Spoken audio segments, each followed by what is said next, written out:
too. Yeah, No, that's it's the. Charlton That's, Heston. oh, really? Hey, It's different. No, Wait, who is it? It's not.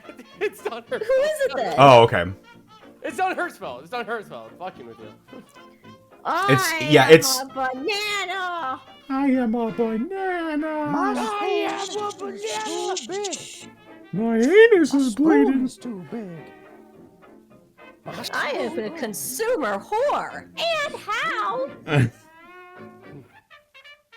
I am a banana. Banana. It's such specific brain rot too. It's my favorite type of brain rot. I like to tell you in your darkest hour, it is the brain rot, the source of which all brain rot flows. I see. Mm-hmm. Tapping it It's like- straight from the source. I see. Yes, Dark- me and other brain rotters back in the early aughts made a fell pact that spread even now. I see. It's like Don Hertzfeldt walked so Skippity Toilet could run. Well, no, it's so Skibbity Toilet could flush. Come on, Sarah! Come on! Skibbity dop dop. Yes. Yes. Oh my god. I gave her the skibbity slopper. I love Skibbity Slopper. Sloppy Skippity seconds. I think if someone ever says that phrase in earnest, the world implodes. No, someone's gonna say that to you at a con. It's gonna smash cut to just your face, and it's gonna smash cut to me picking up my phone going, yes? Oh, county commissioner. He's in jail. I have like a Moon Knight-esque, like my eyes roll to the back of my head, and I wake up covered in blood. What the hell just happened? Oh, what did I do last night?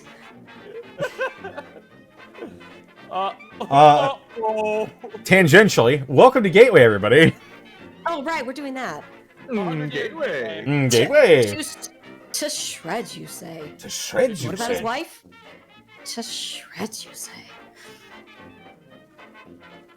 The shredsiest. Indeed. Last Well, time I saw that much shredding, I was watching Tony Hawk. oh my god. Fucking love Tony Hawk's Underground. Anyway. Yeah, me too. Me too. Well, I suppose we should go around the horn and introduce ourselves before we get into tonight's episode of Gateway. And we're going to start with my very good friend, Fringe Type. Hello, I'm Fringe. I'm a writer and voice actor. Find me on twitch.tv/FringeType. I stream throughout the week. I stream horror games, retro games, and RPGs. I'm drumming up everything for a Dunathon right now. Big ol' one. I'm gonna call it Fringe Fest. I'm making a bunch of fun little games to play with it. It's gonna be a stretch goal kind of thing. It's gonna start with me playing Lords of Fallen 4 times with a crossbow.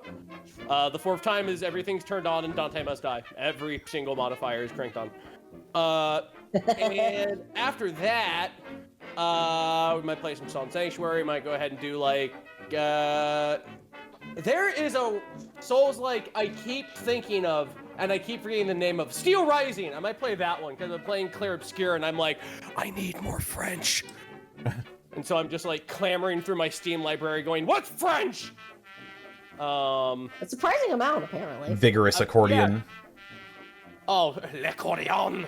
But yeah, I'm normally a storyteller. I love telling dum-dum stories. I've been doing dum-dum stories for about 8 years on Twitch now, so if you want to hear Pop Pop tell his dum-dum stories, and also help him with his means of financial conveyance, come on down to twitch.tv/FringeType, and I will do my best to entertain you. I just read it on the teleprompter. Next, thank you, Connor. You're welcome. All right. Up next, we've got Lanny Pator. Howdy there. You can find me all over the internet at Lanny Pator. Making my way through Kingdom Come Deliverance here on Twitch. Probably be playing some of that tomorrow evening. So if you'd like to pop on and hang out while I bash my way through medieval Bohemia, always welcome. Always appreciate the company. Beyond that, if you're not all role-played out over here, Tales Unwritten. Book 2 is going to be starting next week. So if you haven't caught up on Book 1, check out youtube.com/TalesUnwrittenShow. and you can see everything that Karna, Martin, and Maud have gotten up to at this point in the campaign, and you can join along from there. There's a lot of fun art, music, like Stefan has done like a whole bunch of art, music, and trimming down of some of the go nowhere conversation. So if you want something a little streamlined, check it out over there. Yeah, that's everything I got for right now. If you're in the Providence, Rhode Island area, feel free to come by and say hi at Rhode Island Anime Con. I'll be there in about 2 weeks. That's me.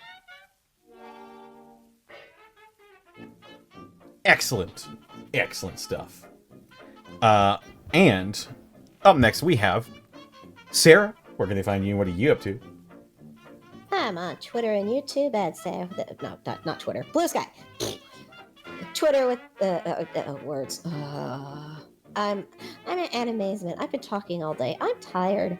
I am at Sarah with an H and with an E. Willia. Yeah. Nothing much. I've been working all weekend, and pardon me if I have a slightly froggy throat. But again, talking all day. I'm done. With it. Froggy throat.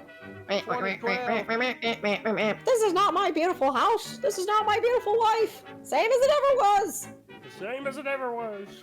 It's the same. So yeah, that's me. Alrighty. And up next we have Xanalis Grimm. Hi, that's me, Zan. You can catch me over on my Twitch channel on Mondays over at twitch.tv/SanalisCrim.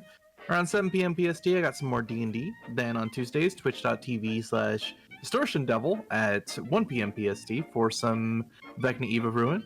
Thursday, twitch.tv/MontyGlue at 7 p.m. for Dungeon the Mad Mage.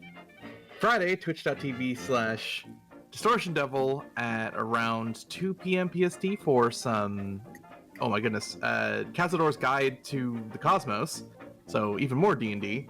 Saturdays, right here, same damn time, same damn channel. And then, oh, right, tomorrow, twitch.tv/Burnout Vaughn for at 2 p.m. PST for some even more D&D, this time in the Domains of Dread, for some those who wonder. And if you need any information as to what I'm streaming beyond that, you can catch me over on Blue Sky at Xanalis Grimm. That's me. Alrighty, excellent. And I suppose that just leaves me. They can find me on Twitter, Twitch, YouTube, Tumblr, Blue Sky at Distortion Devil. You can find all my TTRPG-centric content over at youtube.com/Devils and Dice Rolls and patreon.com/Devils and Dice Rolls, where currently I am re-recording some footage for a thing, because the first one was the first pancake. What? It's the first pancake. It always comes out weird. It didn't. The second one's better. Oh. Yeah, exactly. That was the warm-up. That's warm up. Yeah, you got it. But yes, I am still working on it. Trust me, I got this. But I'm also streaming Mondays, Tuesdays, Thursdays, Fridays, and Sundays. But yes. Tomorrow we're gonna be playing some more Fallout. Fallout 1, getting close to the end of that game, as a matter of fact, actually. Mm-hmm. But yes. His playthrough's been really fun to watch. It's very fun. And then after that, we'll be moving on to Fallout 2. We're doing a whole series retrospective here. But yes, that's basically about it for me. This episode of Gateway was brought to you in part by Die Hard Dice. Nothing. Die Hard Dice. Wait, I said Die Hard Dice. Was it? I No, heard no, nothing. I legit was gonna ask. Nothing. It's like, Okay. was Nope. Fringe's Nope. Die Hard Dice so powerful that the mic just clearly couldn't cut it at all? It was Yeah, too powerful. I'll give it a shot. Die Hard Dice! There you go. Hey, Die Hard Dice. Oh boy! Your one-stop shop from dice and dice accessories. And if you head over to dieharddice.com, you can use the code Unexpectables to save 10% on your order. As well, check out our merch store. We got all sorts of fantastic designs out there. And if you're familiar with Spring, you know you can get that design on all sorts of different little bits. So you can pick and choose what you want when you're shopping for Unexpectables swag. What an expectable deal. And as always, we could not do this week in, week out, without bits and subs from viewers like you. Viewers such as... You are my little scrumbly. Draw it out. Draw it out.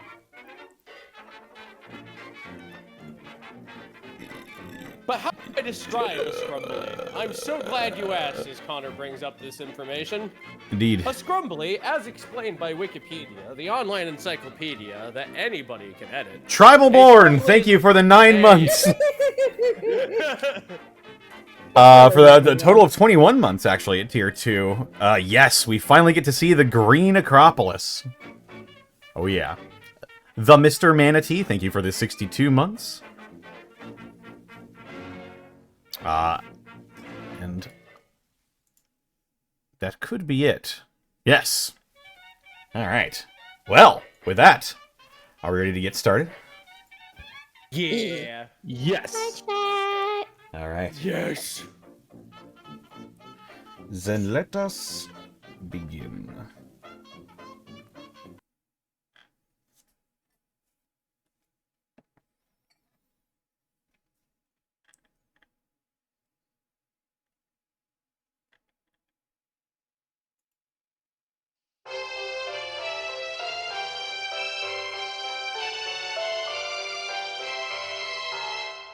When last we left the runaways, Apex the Wildman, Louise the Scavenger, Theo the Combat Medic, and Alvin the Mechanic. They were accosted in the dead forest by a sentient Deathclaw, who introduced himself as Cairn. He explained that Johann had come to the Fall for some reason and discovered him and his mate Zuul. Somehow, Johann managed to impart some semblance of intelligence to the two Deathclaws. However, this act angered Cairn, and he attacked Johann in a fit of rage. Defeated, but not dead, Cairn tracked Johann to the Emerald Acropolis, where he perhaps hoped to catch him by surprise. After speaking with Apex, Cairn agreed that a more diplomatic approach was what was best for everyone involved in getting his mate back. Cairn left the runaways, dragging a super mutant's corpse behind him into the darkness. When another entity came in its place, a horrifically mutated super mutant who introduced himself as Berkeley. He explained that he saw their campfire and came to investigate. The cordial mutant returned to inform Johann of their arrival, and the next morning Alvin and Apex set off into a burgeoning young township where mutants, ghouls, and raiders alike intermingled. After ascending the steps of Green Seat, Johann greeted his old friends, welcoming them to his dream come true. But is there something that lies beneath the surface of this seemingly perfect piece of the wasteland? Find out now on tonight's episode of Gateway. I think you might need a looping song. I really was hoping you were going to do like perfectly peaceful piece of paradise. Yeah, it was a bit of a long one. Alliteration. I was thinking about doing the alliteration, but I vetoed that decision. Also, you may notice there's a bit of a change in the overlay here. Your mic's crackling though, unfortunately, Oh, my friend. fucking. I don't watch the stream live so that I can't get hints from chat. So, Well, there you go. but chat might notice a difference in the. There you go. Oh, now I want to see it. I'm just going to peek. I'm not going to listen to chat. I just want to peek. You're fine. You can look. It's Taco Bell. Yummers. No, that's not the overlay, Sarah. That's not Clearly, the you overlay. found our new In the sponsor. waste. Welcome to not- Taco Bell. My God. Where's the music? There's just another super mutant going gong. Nuka Mountain Dew. Think No, again- outside the bun. Now, again, I worry the problem with this is that the constant droning in my hotel room is just going to make me appear bright green the whole fucking time. We don't hear any of it, so. It's also not showing up. All right, that's good then. But yay, look at us. We're radioactive. You're in vats. Someone's got you in their sights.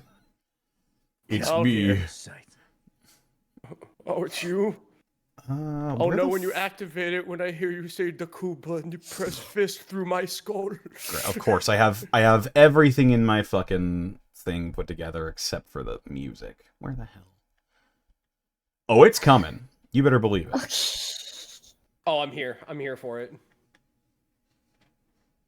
I'm on pens and There you A go. singular Needles. needle. one needle. Um, There's a shortage.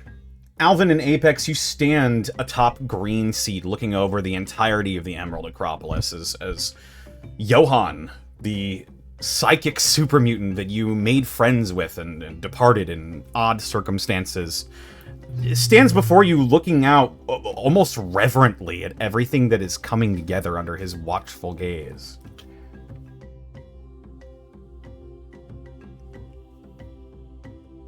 You've been able to build quite a paradise. It's not perfect yet. There's still a lot of things that I need to account for.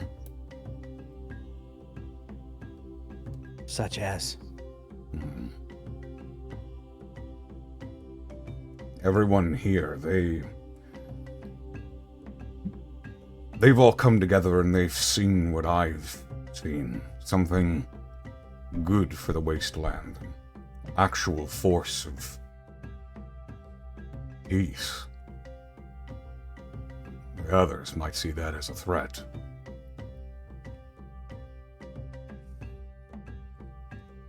I'm told you're traveling with a member of the Brotherhood of Steel. I am. My brother is a member. How does that make you feel? I know you. I'd like to think I've got a pretty good idea of your intentions here, but... The Brotherhood of Steel, I've heard a lot of not-so-good things about them. So you've met my Particularly when it- family then? Well, not your family. The Brotherhood of Steel apparently spans wider than I even anticipated. That's true enough. They don't particularly take kindly to mutants, much less shifts in the status quo. And, well, He just sort of looks down into the grand square, seeing people intermingling. this is pretty hefty change. They don't take kindly to many things. Anything they don't have control over. Old technology. Societies. It's why my parents left them.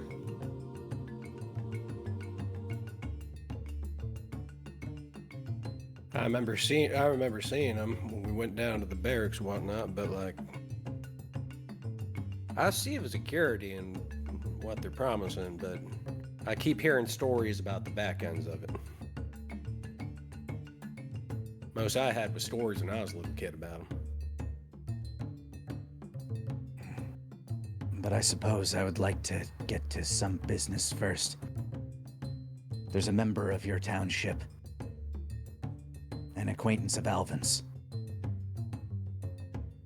An acquaintance.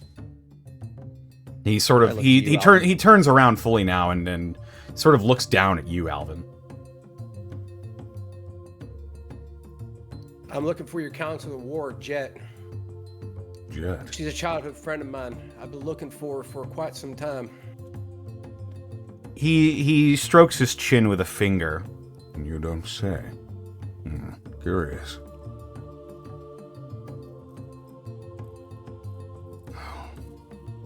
I imagine she's a relatively new addition. Very recent, as a matter of fact.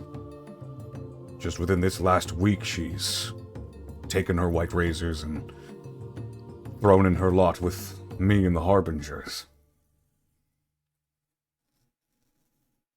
Last I heard, the Watt Raisers were on the back foot.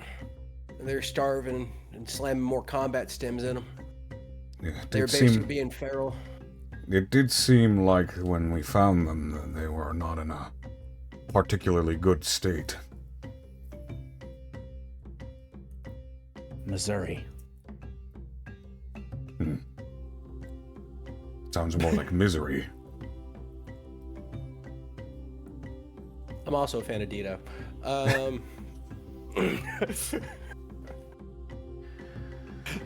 Hold on, I got a line. Hold on, I gotta get my lines back. Hold on a minute. Okay. All right. What the fuck, man? Yeah. So after all that, and I felt partly responsible for everything that's been happening to him. So I've been trying to follow the trail. Most of the Watt Raisers we've been fighting were basically, I guess, strays caught up from the herd. Even people such as Steady and other people didn't talk about Jed all too much. I didn't know what became of her. I thought she was dead. She's a childhood friend of mine, and I've been traveling all this way trying to find her. Apex and everyone else have been finding me too. I've thought the worst when we found tracks and whatnot and heard they ran to you. I thought you yes, obliterated all of them. You're talking about the Cahokia Mountains Museum. Yes, Yeah. that exactly. Yes, it was about a week ago. Some of the scouts from the Harbingers managed to intercept them. They were on an extended patrol, and they managed to see each other, and a brief scuffle occurred. I was quick to intervene. I managed to convince them to come to our side, to work with us, maybe build something somewhere where everyone can exist, not just mutants. They seemed keen to the idea. Guess she also wanted the center lifestyle too, all things considered. If you want my personal opinion, I think she's just tired of fighting. She's angry. Angry at the world, it seems. I'm trying to help steer that anger towards a productive use. That's how Zuul Jet is. She's got a good mind. She's the daughter of a doctor and a chemist back in Greystone. I think it all got out of hand. But that's not important. I've been trying to find her.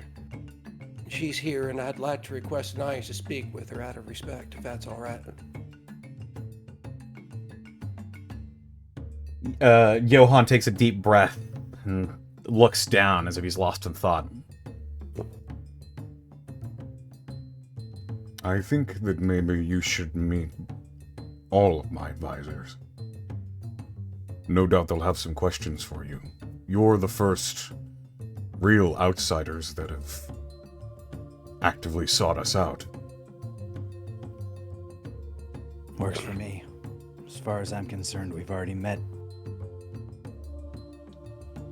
Bach. Your brother. His eyebrows raise. How do you Yeah, know I was about doing that literally like trying to get information, like trying to get that bit of information. Yeah, his eyebrows raise and he like quickly turns his head to you, Apex. How do you know about that? I suppose both of our aching questions can all be answered. Yes, I suppose so. If you'll allow, we'll have plenty of time for a meeting tonight.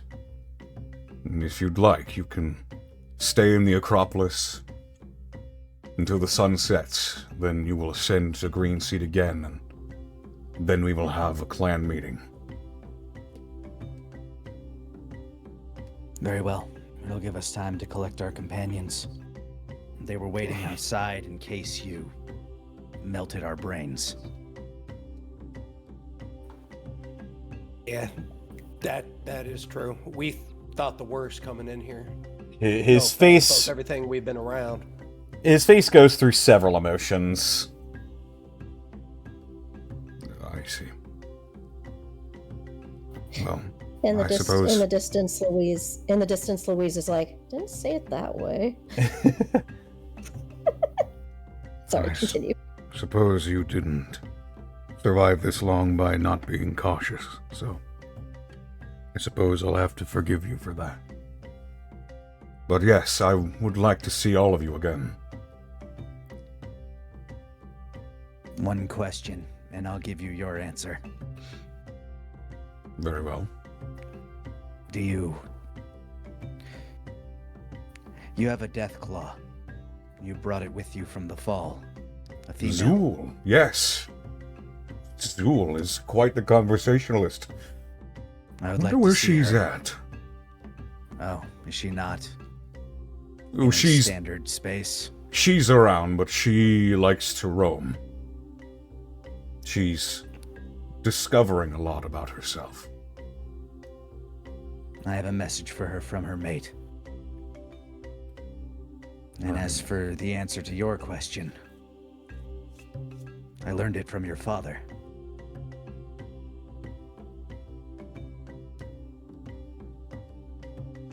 He had a bit of like a smile as he's like reminiscing and talking about Zuul. You bring up his father and that smile very quickly fades. He opens his mouth and closes it several times, seemingly vastly more intelligent than the last time you left him, and yet still cannot find the words to express the thoughts going on in his head. So he just nods. I nod, and then I start walking down. We'll see you this evening. Yes, of course. Thank you for hearing us out, by the way, Johan. I appreciate it greatly from the bottom of my heart. Of course. You are my friends. Alvin smiles and follows behind Apex at a quicker pace. Hey, wait up, buddy. Is Follows Chuck still hanging around us, or is he? Yeah, he Follows off? Shock is still there. He didn't really feel the need to speak up during that whole exchange. It seemed very personal and a little bit tense, so he just kept to himself, but he does turn and follow you guys back out. This is some kind of amazing. Never seen the like of this. I've I never... bet given a couple months, Greystone could have looked like this. I guess. Until we figure out how it was built, it still might be too good to be true.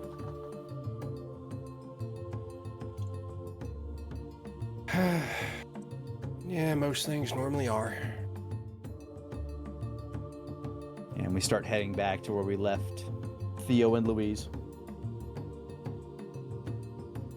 All right, you begin making your way back the way you came, through the White Razor camps.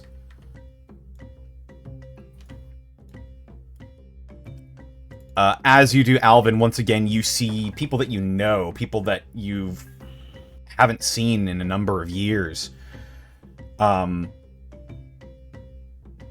Really looking a lot better than what you remember. But even what you remember was still a bit of a blur.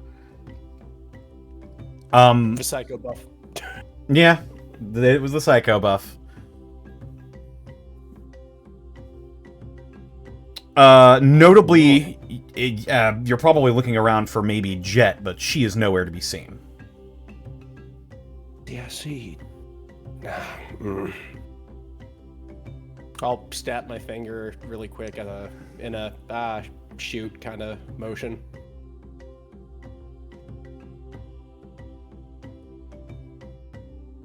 And then I'll just keep following Apex, but just still marveling at just all the architecture and whatnot that I've seen, because this is like proper architecture.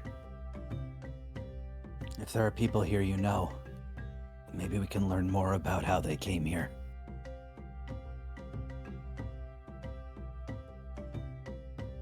They seem to be in good spirits. Don't know how they'll react to me, but I'll give it a look with you. Let's see, who looks like the talkiest? We can find people on the way back once we got Louise and. I'll But until make it- then, just like looking at people. I'll keep a couple mental notes of who to talk to as I follow you when we come back. People are just really going about their businesses. You see a lot of people collecting and moving logs and large stones and setting them up, planting them into the ground. Seems like construction here is going rather swiftly. I'll look down at Apex. Do you know we had to go ahead and basically kick them in the ass every single fortnight morning to go ahead and reinforce the walls of the motorsports park? This is insane. All the more curious as to how they all cleaned up and got so productive. Oh, what's that thing that gets you off of that? Stuff? A dick doll? Is that what it's called? Apex shrugs. Yeah, Alvin, you would know, and you look around, and you don't see any signs of addiction in anyone, really. Seems like the white razors are clean. That's really weird. Normally, you have kind of like a shakes or a sweats when you're getting off stuff. I know I did when I was at Riverside. I don't see that in any of these fellers, and he said they've been here for a week. I remember I was still puking my guts out after 2 weeks. Well, the reason I'm more curious about this stilling process and what it entails. Yeah, they talk about it like Grognak magic.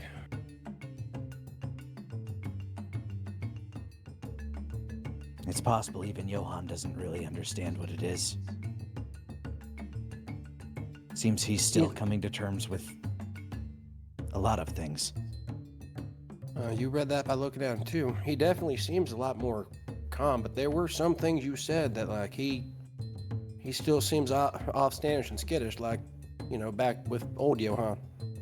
We don't know how long he was entombed under the arena, or where he was before that.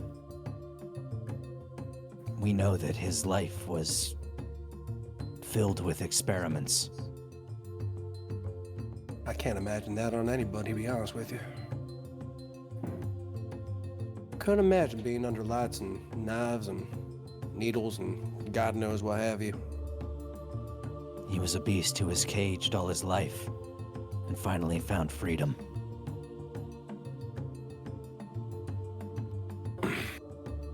Knowing that kind of runs with a story I've heard back in the day. You have somebody caged like that all their life, they normally run out, break the cage. They're normally dead in about 10 minutes. Kind of crazy. With the things that he's trying to change, if the wrong powers heard about it, it would likely end the same way. Like that fight the Brotherhood and the Archers had over at the Arch, right?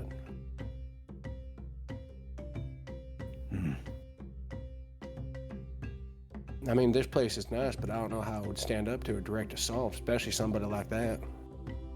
Connor, how close is the Acropolis to, I forget which vault we're nearby, I think 40? Vault 40, judging from what the archers told you, you know you're near it. But you haven't seen any signs of it being around here. This could be our best chance to see what's inside Vault 40. likely we're the only people who are in the position to check it. How'd we get around into getting that without having people go ahead and have oversight? Or, worst case scenario, kicking up the hornet's nest? We get Johann to let us. You think he'd go ahead and just allow us to just waltz in through the vault? It's about trust. If he trusts us, he'd have no reason to hide it. And I want to know what everybody's fighting over. I think so too. Well, hell, I know so. If everybody could just go ahead and stop firing the guns and get along, I think we'd be a lot happier. We've made progress, but not nearly as much progress as Johann is clearly making on his own. Or with everyone here. True enough. All right. You know what? I trust you. That's about as good as a plan as I can think. And if anything's busted or needs turning back on or whatnot in there, well, I've read a bunch of Vault-Tec books. I might as well take a swing at it. I'm no overseer, but I might be able to get something rolling. Maybe we can find pieces to your power armor. Or parts that could work. Ooh, some more modifications. That would be really handy. Old world tech. Yeah, that thing that everybody keeps worrying about. I remember me and Boss Man, we just wanted to go ahead and just bring a piece of the old world back, bit by bit. That's why I ran with them, going from there to Frontenac and whatnot, just getting the old stuff turned back on. Every time you kicked on an old machine or whatnot, I kind of felt like the world that was came back in a big way. Kind of like when I fixed that fridge back at the cafe when we first met. You remember that one? Cold drinks are better. Oh, cold Nuka-Cola's the best. Things like that, I think, is worth fighting for in a sense. So figuring out what's in that vault, that's definitely going to go ahead and be the best thing for everybody. See what all this hubbub's about, to quote my dad.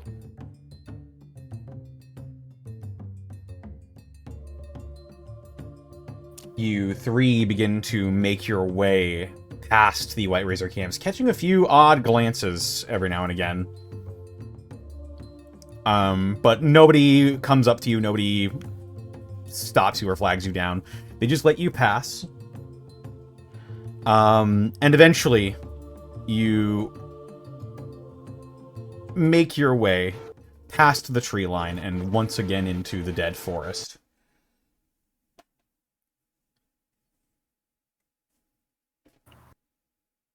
What have Louise and Theo been up to this whole time? Meanwhile, Sweating.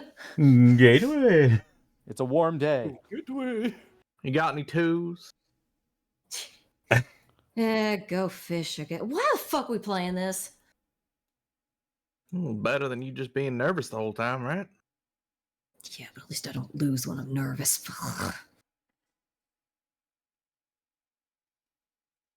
Theo, how are we supposed to know if they get whammied or not?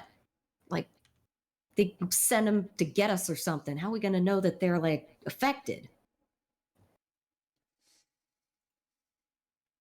You know what the difference between strategy and tactics is? Shrugs, just like, Strategy is what you do in the long term. You make a plan. You try to follow that plan best you can. Tactic is what you do moment to moment when things change. Things don't quite work out the way you fully planned in the long term. We have a plan. We're going to stick to it. They don't come back on a specific time, then we change it up. But until then, got any fours? damn it, goddamn. Yes. Fuck her. She's lost like 3 times to you already. You probably hear us walking down the road at that point. Oh yeah, nobody and no thing has been traveling down this road while you two were passing the time. And eventually you once again see Alvin and Apex. Shit, that them? Yeah, it looks like. Jumps out of the car and then stops like, you guys good? You whammied? You tell me you were whammied, right? I tell you I'd whammied. What does whammy mean? No idea. Just go along with it. Okay, no. Or yes, whichever's good. Sound like themselves. Fine, I'll take it. Whichever option ain't getting me pistol whipped. Where's Follows Chuck? I stepped one step to the left. He's directly behind me. Yeah, he must have not been able to see me. I was blocked by the apex. Yeah, that makes sense. Finally smiles and knocks Alvin in the shoulder. Sean, if I was going to take you out, I'd give you more dignity than a pistol whip. 2 pistol whips? The Apex hops in the backseat of the car. We should drive back. It'll be quicker. And they have places to park. Well, hold on. We're all going in? Yes. It's Everything's Looks all right in there? Looks at Theo. I don't know how to describe this to you, Theo, Louise, but that place, the Emerald Acropolis, is probably one of the best put together settlements I think I've ever seen in my life. And I've seen a couple. Ain't a question of how well it's put together. It's just, did you looks to both of him and Apex? Any word come up about what that other mutant we met said about turning everyone into super mutants too? Like, are everyone normal there, or? humans and super mutants and ghouls living together. No one seems to be forced, but whatever the stillness is that was described, I still don't know exactly what it means, but I don't think Johann is... If there's anything nefarious happening, I don't think it's by design. Like, for example, all the Watt razors are clean and they look better than ever. And when I mean clean, I mean it looks like they ain't never had a chem in their damn life. It's weird. And they've only been there for about a week. And I know it took me much longer than 1 week to go ahead and shake off my psychobuffs. So the only way I figure we can get the full story is by learning about the people in town. And he wants us to meet their council this evening. If you don't Raises mind, eye. You go ahead. if you don't mind me asking, you certain you didn't see what was wanted for you to be seen? I'm absolutely certain I saw what was wanted for me to be seen. But the only way to find what they don't want us to see is by going in. As if everything is all right. Part of me kind of wishes She- there isn't a dark side of that coin, but... Yeah, she turns to Theo and says, I think what Apex is saying is we're gonna have to go into the heart of it to see if there's something in the underbelly. Otherwise, we'll only just see the surface shit. Plus, they have food. I could smell meat cooking. Well, Apex, I don't think food is... Do you think they got coffee? Starshine, the way I see it, like they might grow coffee for all I know. I have no idea what's going on over there. If everything works out, they might be able to. Someday. The expression on her face is just like the angels just came down singing from heaven, just like, oh. Shit, I'll take a brain scrambling for some fresh fucking coffee. Holy shit. I mean, Theo, what say you? y'all haven't led me astray, at least yet. I'll Pretty follow nice you in. considering you ain't known us that long. I point at your Brotherhood regalia. the leadership of the town already knows who you are, but I don't think that many will take as kindly to that sigil there. Yeah, all right. I'll ditch the combat armor. And Theo will start taking off the armor. Here, Theo. You can stash that in the trunk here. He'll take it off and then realize he has the Brotherhood Knight suit underneath. He'll kind of look around and just grab his rain poncho to put over it. Just like, oh, I'll take that off too. Night Brotherhood themed underwear. Fucking shit. I mean, we still. There's little cogwheels and. I mean, in theory, you still have that pre-war disguise that we were given by Barry, right? That's true, and I imagine it would be in the car because we parked all of our stuff. So yeah, he'll put that on. That makes sense. So. I also have that army outfit too, so.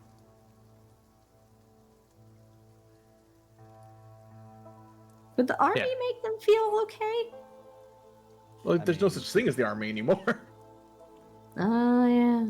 It's just really cool camo pants. Ooh, they're green. You got the Brotherhood, you got the Enclave, and you got local militias. Green. And we head back. All right. All right. You're taking the car this time, correct? I guess May as well. so. Okay. Don't want to leave it parked in the woods with an angry, angsty Deathclaw. I mean, according to that Mr. Handy, a bunch of the raiders or somebody already got a bunch of cars from him. Or had them fix them? I don't know. Fix them up. Yeah.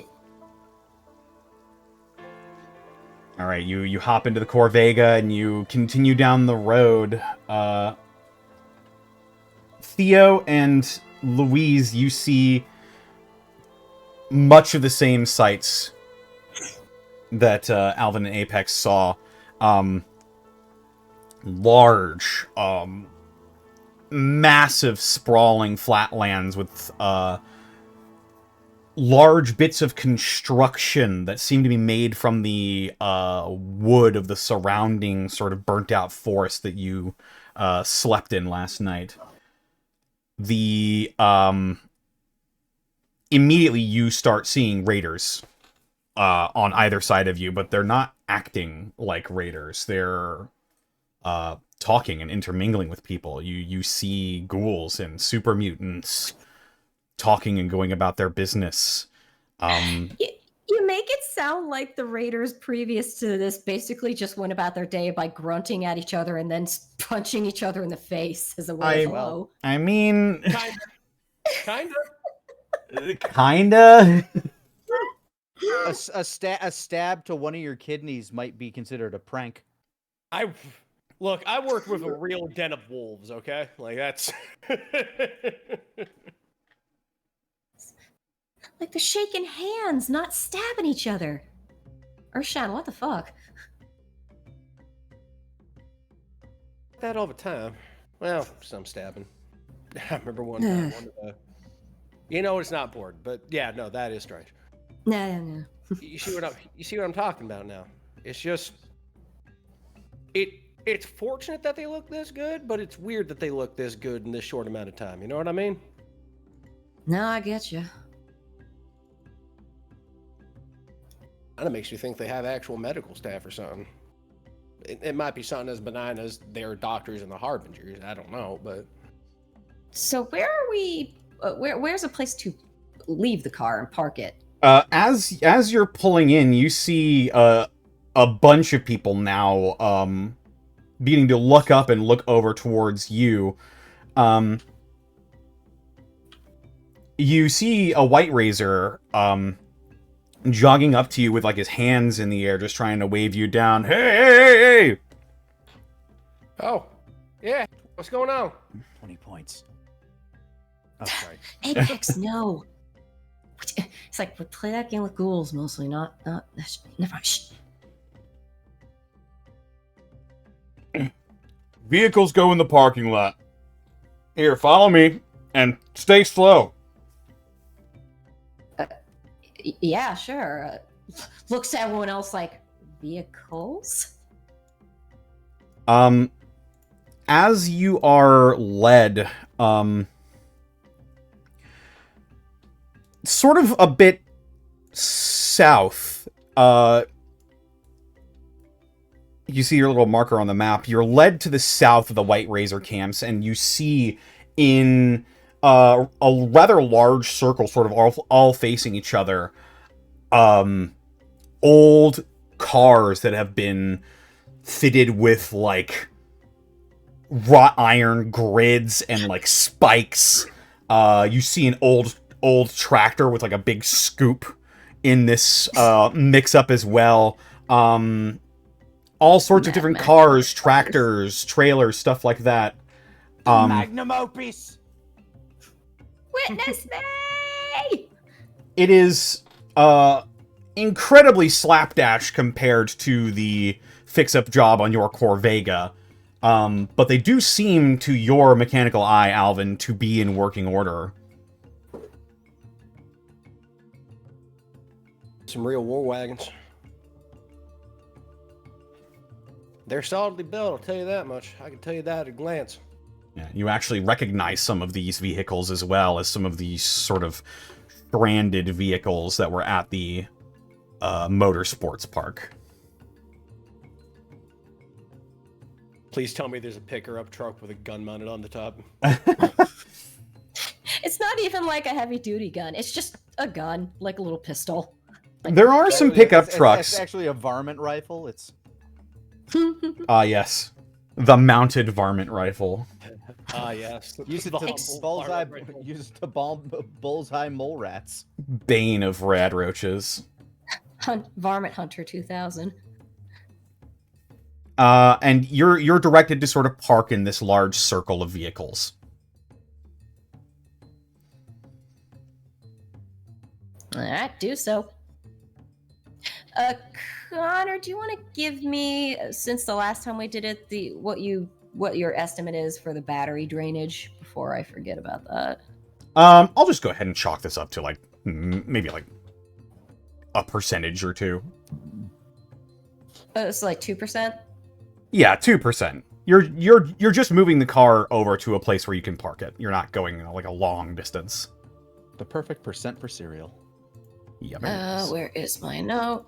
Corvega. No, where's the Corvega? Corvega.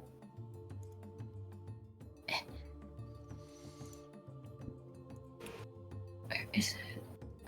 Loading. What do you need? No, not Louise. Corvega. Silly thing. All right, that's right, because we fully reloaded this fusion core. All right, then I'll just take that down to 98. Yay!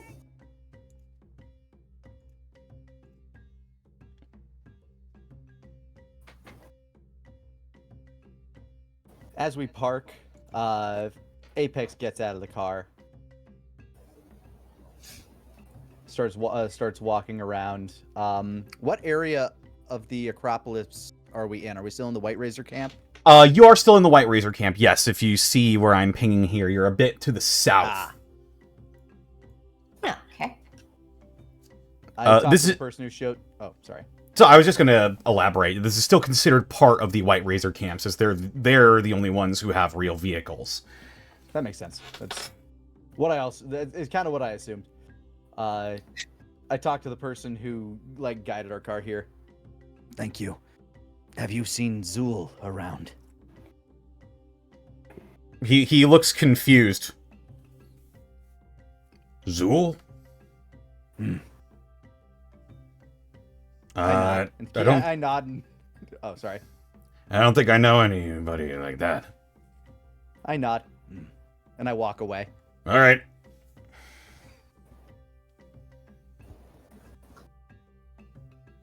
He just follows you back and goes about his business. So, meaning to ask, how's everything going on over here in this neck of the woods? Are you asking the guy I'm walking with? the guy you're walking with? He Yeah. turns around and looks over his shoulder at you all. Going pretty good, honestly. all right. Anything just... Are we just the only unique thing you've seen all week, or...? Oh, yeah, pretty much. I mean, as far as we're aware, we're the only humans in this camp, and so see a couple of humans wandering in, and he pauses for a moment, and he stops walking, and he looks at all of you very closely. Oh, wait a minute. You're that group. Yeah. Yeah, I know you. You're those what are the radio? Runaways. The Runaways. Yeah. Yeah, but you, I see your little tag there, Alvin. Yeah, Yep. I remember you. Battle out in the wastes. Oh. I don't know why you're here, but, well, you got us at a sort of a transitional period.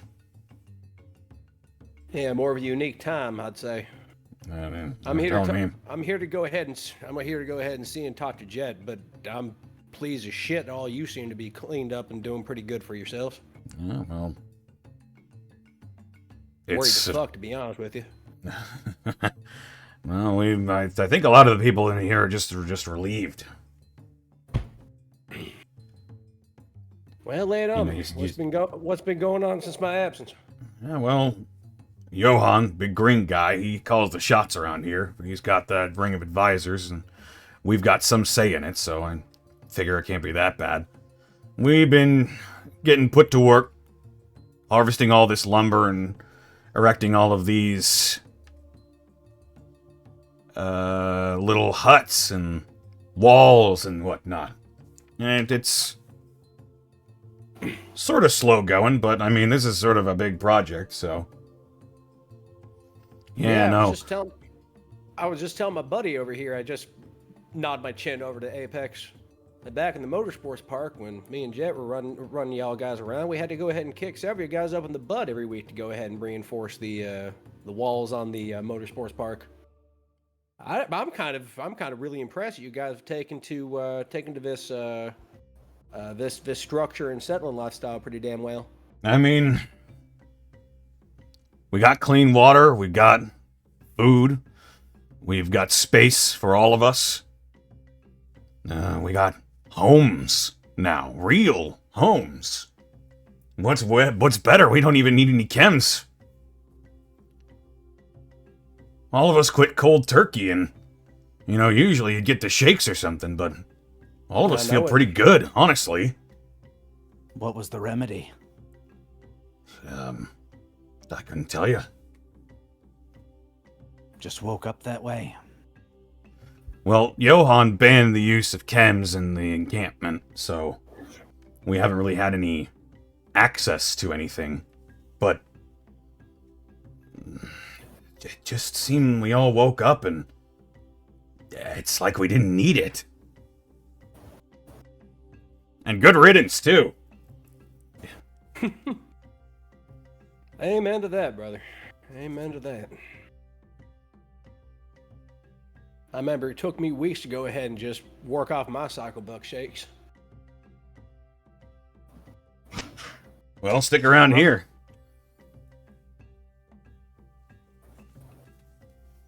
Well, I thank you for the hospitality and the conversation. I'll let you get back to what you guys were doing with that lifting over there. Right. You take her on easy, Chief. Take her on easy. And the man walks off and begins directing people who are hauling around lumber and rocks and whatnot. And yeah, you just look around as you're in sort of the White Razor camp proper now, and yeah, the people are living. Not just squatting in random abandoned buildings and getting the shakes from chem overdoses or chem addictions or withdrawals.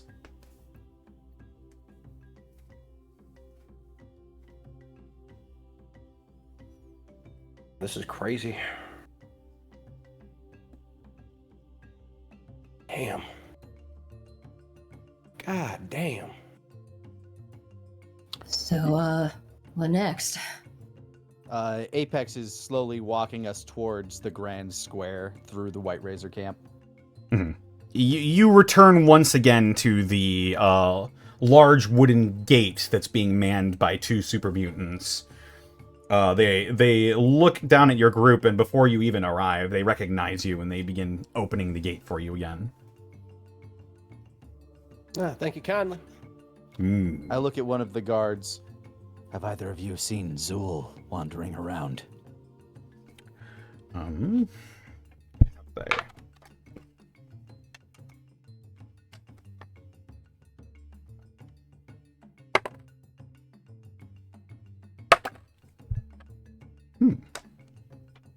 One of the super mutants points to the north.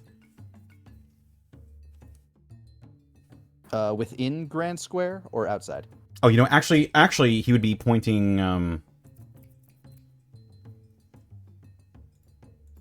give me a second. I need to remember where things are.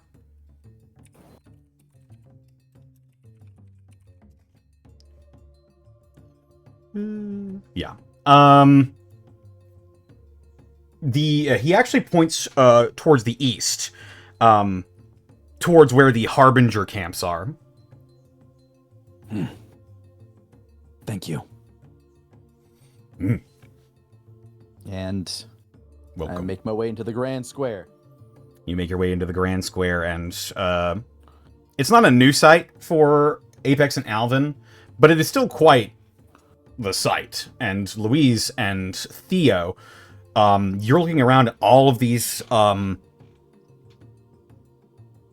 It's almost looks like a bazaar of sorts. Actually, it's a crazy place. You see people either cooking meats or trading goods in these small little booths with like tarps laid over them so that they're not exposed to the sun. Food's getting cooked, goods getting traded. You take note of several seems like businesses that have cropped up in the Grand Square. If you want to write this down. Oh, okay. As you're sort of exploring the Grand Square, you take note of... oh, that's not the right one. There we go. You see a rather large-looking stall with a painted sort of tarp flap acting as like a banner. It's got a depiction of sort of like a duffel bag or a gym bag, and there's like a rattlesnake's rattle sticking out of the side of it, and through the darkness of the bag, you see like slitted reptilian pupils peering at you, and it reads "The Rattling Bag." And you see an assortment of different weapons and ammunition scattered around. Okay. You continue to circle around, and you take note of another space, Orchids Organics. It seems to sell produce and herbs, both for consumption and for medicinal use. Bruh. Yeah, medicinal. Chems are illegal. Far out, man. Yeah, but these are This is from organic. this is from the Earth, man. It's not chems. It's just a mild herb that helps settle your anxieties. Johan They're passes herbal the super inhalants. blunt. Why do you look like a... Yeah, it's from the earth, man. It's not crazy. Why do you look like a sphinx? So wait, this You is took this 2 of those? Oh man. So you said it's herbs and I guess Produce vegetables? and herbal medicines. Herbal medicine.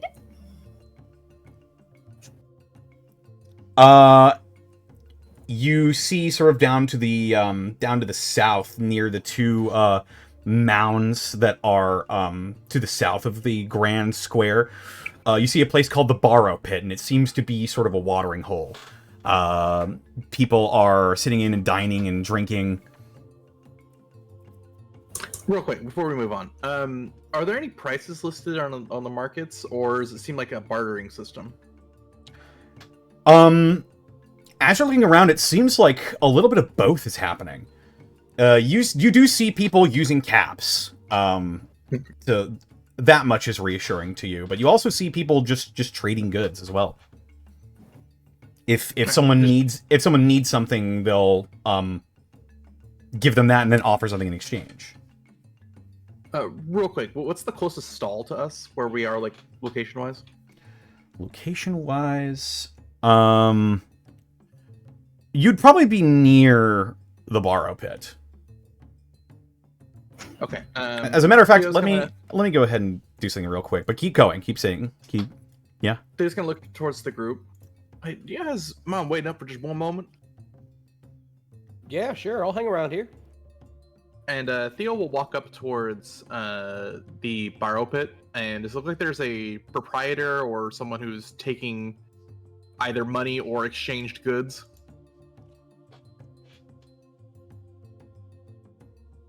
As a matter of fact, you see a ghoul that's sort of manning and directing people that are going around and giving their drinks and food. A shock of this very red hair sticking out. He's quite the character. His skin he appears to be quite an old ghoul. His skin is green and falling off in some places and turning black in some other ones, and it's not a pretty sight. But he's got like a shock of like bright orange hair that's sort of sticking up. He has hair at all is an interesting beat. I mean, it's not much. It's like we've seen another ghoul that has hair, so it's not like it's unprecedented, right? Yeah, but this is not the same level though. This is like a baby's like a baby's hair, but like fucked up. Fucked up baby. Fucked up baby. Theo's gonna walk up with a single gray tortoise cigarette in his mouth, and he'll walk up to the proprietor. Say, you wouldn't happen to have a light, would you?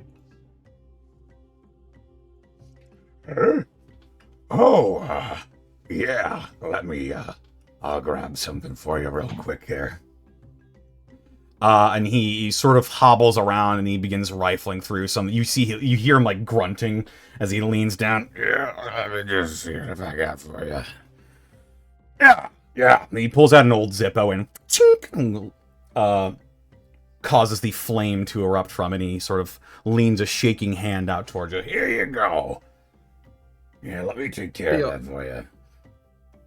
Theo will will light the end of the cigarette and take a drag before kind of casually leaning against either the bar or the wall, and wherever's closest, and he'll kind of look towards the man. So, you mind if I ask you a question? Of course.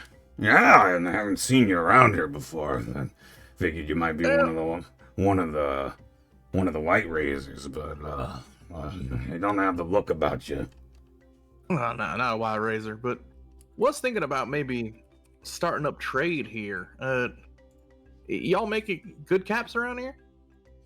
We make caps or whatever we need.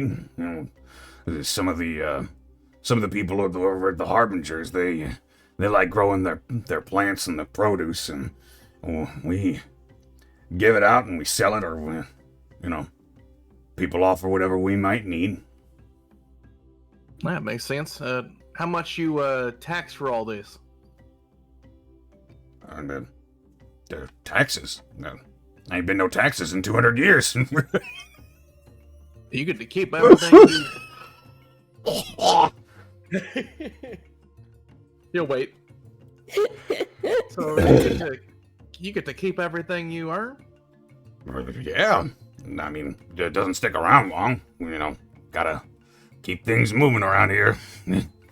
No one overhead charging protection fees or any dues like that? Fees and dues? No, this ain't that kind of place. No, this is the real deal. This place sounds like paradise. You know, out there in the wasteland, place like this seems like a little bit of a slice of heaven. You know, I know it's bad, but, you know, this could be good. What about this place seems bad? Everything seems great so far. Now, this place don't seem bad. Place outside this place is bad. Of course. And you know how many cans get thrown at me just because I'm a ghoul? Out there, I'm somebody. I own the borrow pit. People come here and they get food and they get drinks and they tell stories. Theo will nod. Well, about that, stories-wise anyways, what's the story of this place anyhow? You been here long? I don't know, not from the beginning, but you know, I used to be with the Harbingers. Well, I guess I still am. Yeah, I guess I kinda am. But, you know, being with them is sort of different than being here. At least I think it is. What do you mean? Well, with the Harbingers, we kept having to fight for everything that we had. But here we can just either make it or grow it or build it. You know, instead of tearing things down, we can start building things up. No one from outside around tries to take what you guys earn? I don't think anybody knows about this place yet. Not outside of Collinsville. What about people who take more than their fair share? Thieves and the like. Oh, well. We haven't really had much in the way of that, but, you know, if anybody ever does get out of line, you know, God will take care of them. God? Yeah. Oh, right, I forgot you knew. Yeah, no, God, he's, what's it called? He's, Nightkin. You know what that is? Yeah, I know what that is. Yeah, well, suffice to say, he's, if I'm remembering correctly, I think Yoha just sort of found him, and, you know, they hit it off real quick. I think he might have been lingering somewhere around Chicago, and Theo's gonna try and take another long drag to calm his nerves. All right. Well, hey, thanks for asking or answering a few questions, and thanks for the Sure. course. If me and my friends need a few drinks, what y'all serving around here? What's popular? Popular? Well, we don't really make anything ourselves yet, aside from maybe some moonshine over at the White Razor camps. And, you know, say what you want about those Raider guys. They're pretty. What's the ingenuitive? Yeah, that's the one. I bet they got a still over there somehow. But you know, we got the whiskeys, we got the bourbons, we got the vodkas, all sorts of stuff, really. No chems though. Chems are strictly verboten, if you know what I mean. Yeah, I can understand, man. It's probably for the better, of course, but he kind of leans in. You know where I can get any coffee around this place? Oh, coffee? Yeah. I bet you I got a bag around here somewhere. Oh shit! How much? You know what? Just because it seems like you're a nice fellow and you ask a lot of questions, and I like talking to you. You know, it's not every day that a human comes up to a ghoul and strikes up a conversation, you know? It's on the house. Well, I'm out of con to you. Name's Theo, by the way. I don't think I got yours. Bracken. Bracken. All right. Well, a few of my friends probably going to be thirsty, maybe a little hunger. We'll definitely stop by again. You bet. I'll be looking forward to it. Good to meet you, Bracken. Yeah, good to meet you too, Theo. He'll take the coffee bag and return to the group, handing the coffee bag over to Louise. Yeah. While Theo was having that conversation, Apex would notice that he's talking to a ghoul and would have a kind of a flash of inspiration. It's possible that we might be able to find more information in the Harbinger camp. Point Man, he was with them. Oh shit, Point Man might be here. Above game, didn't Point Man go with that with Cynthia? Wait, yeah, Point Man did go with Cynthia. No, Oh, I thought he went with the. I thought he went to the Harbinger's camp for some reason. Yeah, but Point I think Man went with Cynthia to the Harbinger's camp. They're both there. Oh shit. Oh. Well, Oh shit, is Caitlin? well, we can. Ding. Hello. Ah! Lifting up a small rock. Kaylin? Huh? It's like, oh, she's so tiny now. 2 apples tall. That might not be a bad idea. But there's only 0 win on Theo. What do you got? He'll hand over the bag of coffee. Sniff, sniff, sniff, sniff. Is this It's- bag like? It's essentially just a bag of Sanka. It's like instant coffee. Oh my god. Louise just sort of like opens the bag and like lowers her head and just goes, oh my god. Wait, I don't Speaking know of- how am I supposed to make this? Speaking of God, you two any of you three either met him yet? Talking to Apollo Struck as well.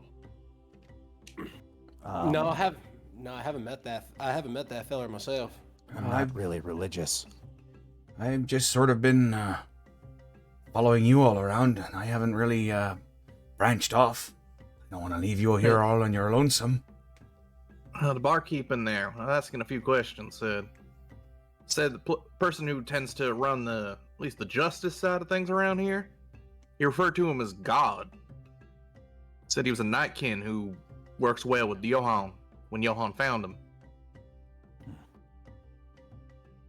God's a kind of hefty name, isn't it? A little bit. Oh, God sounds like one of the council members of Berkeley was talking about the other day. Mm-hmm.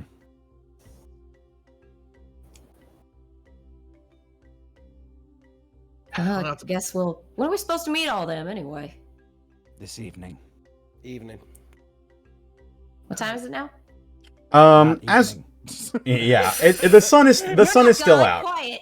The sun is still out, and it's just starting to now dip over the horizon as you had to travel back and then get in the car and travel here. It's a little bit later in the day. It's probably about 4-ish, I would say. So the sun is starting to dip over the horizon. I'm still keeping my eye out for a death claw. Pretty easy thing to spot in the middle of civilization, but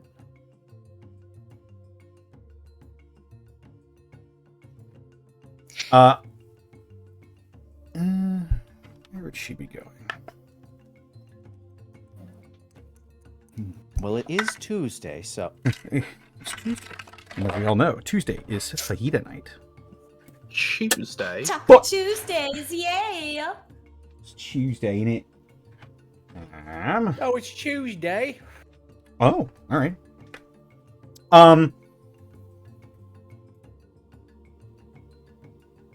You're all looking around and you're sort of taking in the sights, and Apex, you turn over your head over to sort of the eastern gate where you were told the Harbinger encampment was. And crawling over it, a claw that you've seen many times before, attached to this sleek, all black, scaled, carapacine body, sort of almost like vaulting over the wall, is a Mother Deathclaw. Pardon me. I start going that way immediately. Louise, Louise has like a hand. Has suddenly, if you look, she has her hand palm up, and she's got a little pile of the instant coffee in it. She's like raising it to her mouth when she stops. Wait, what happened? Do we still have our weapons on us, or do we leave those? You still have your weapons on you. They were not taken from you. He'll have the rifle kind of slung on his back, DOL, and will reflexively go to reach it, but then realize that Apex probably has a plan. We'll just watch cautiously as Apex goes up there. You'll notice that he's walking with determination, but ultimately calmly. Does not seem on edge at all. Guiltily pours coffee back into bag and closes it. We should go after him, right? Rubs it against gums. Oh, sugar. That's that good shit. Not that flavor crystal crap. This is real. I can't. Colombian. I can't think of coffee crystals without Chris Farley. You son of a bitch. Yeah, we should probably give chase after him. Does so.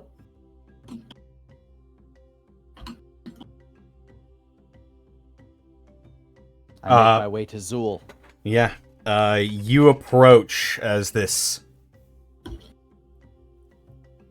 large, very large, lizard-like creature begins to not really stalk, but almost sort of glide through the grand square as she seems to be taking in all the sights and smells and sounds. As she sees you approaching her with intent, she sort of lowers herself to the ground and back begins to hunch over more, looking more like traditional Deathclaw posture. As her posture gets a little more defensive, mine gets a little more animalistic as well.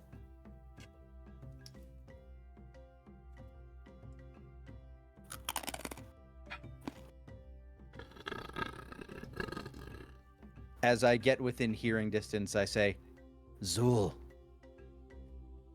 Her eyes widen and she stands right back up. And I straighten up in turn. You know my name. Oh, I do not know your scent, and I have not seen you. Perhaps I carry a familiar scent with me. I met Cairn. Her head tilts to the side when you say that, and she gets on all fours again and slowly begins to approach you. Nose sort of pointed. I'm standing a little defensive, but I'm trying to maintain composure. You speak true. I smell my mate. He is here. He followed you. He's on the outskirts in the forest. He Then wanted to kill to find you.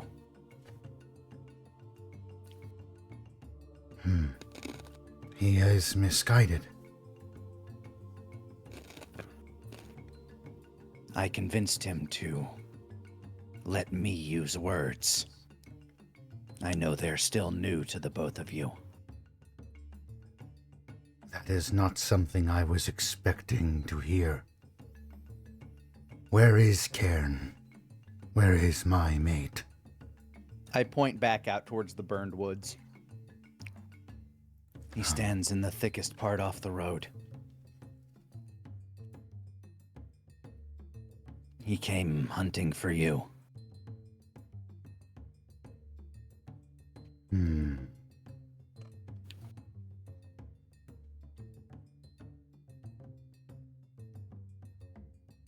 She looks intently at your expression. I do not think you are lying. But I find it hard to believe Cairn would change his mind. He waits in the forest.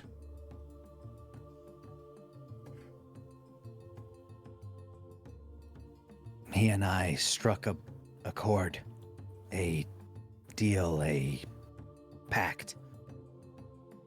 I would find you.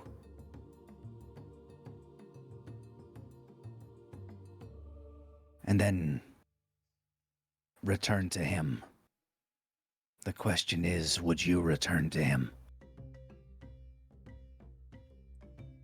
I long to see my mate again. But I have grown fond of this place. I gain experience that no Deathclaw has ever gained. I can speak. I can think like man.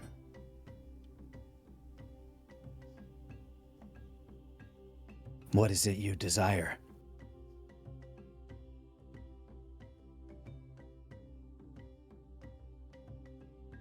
Do you desire to live free? Here I am free. Could you not be free elsewhere? If you're only free in one spot, then are you? Out there I am beholden to my instincts, beholden to the law of nature. Here, I can become more than Deathclaw.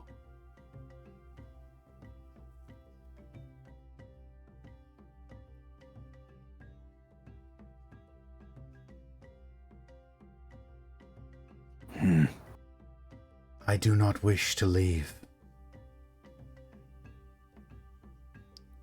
Could you convince Cairn to come here? Stay with me. Learn with me. My words only hold so much sway. Yours would be more powerful in this situation. He fears. If I return with you, you can talk to him.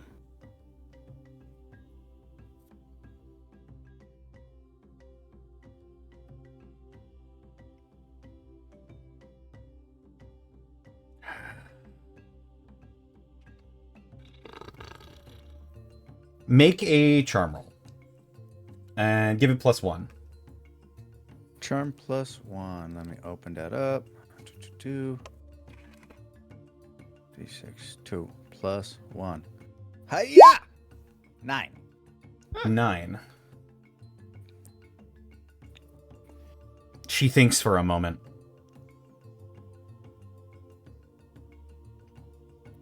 I am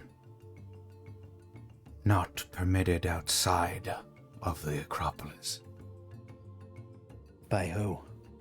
Johann.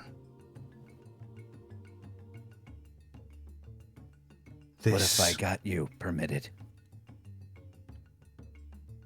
Her eyes open and she turns to you. You can do this?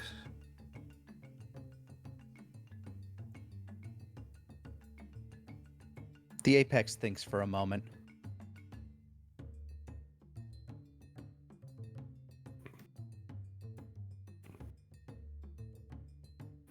If I can't,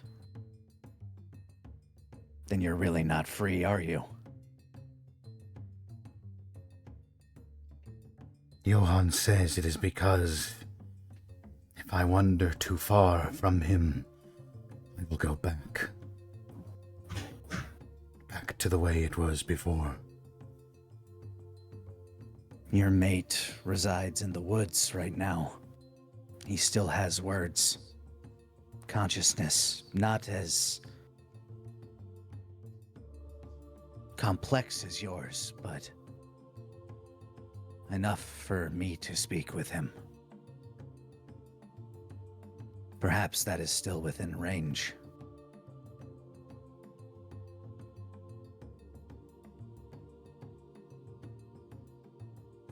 Apex holds out his hand.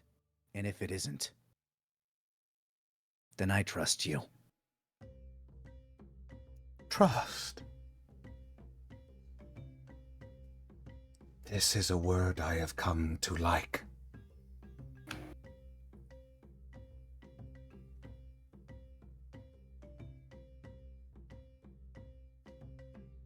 Whether you have words or not, you remember by smell, by sight, by sound.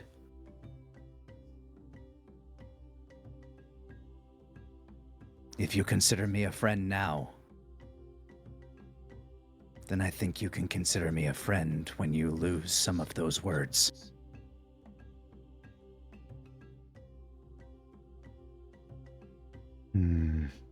And if you don't, then you can trust that I will survive.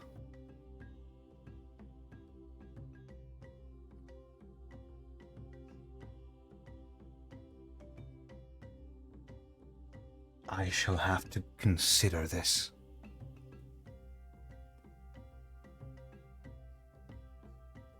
Consider carefully. I was able to speak with your mate, but I'm not sure how long he will be patient.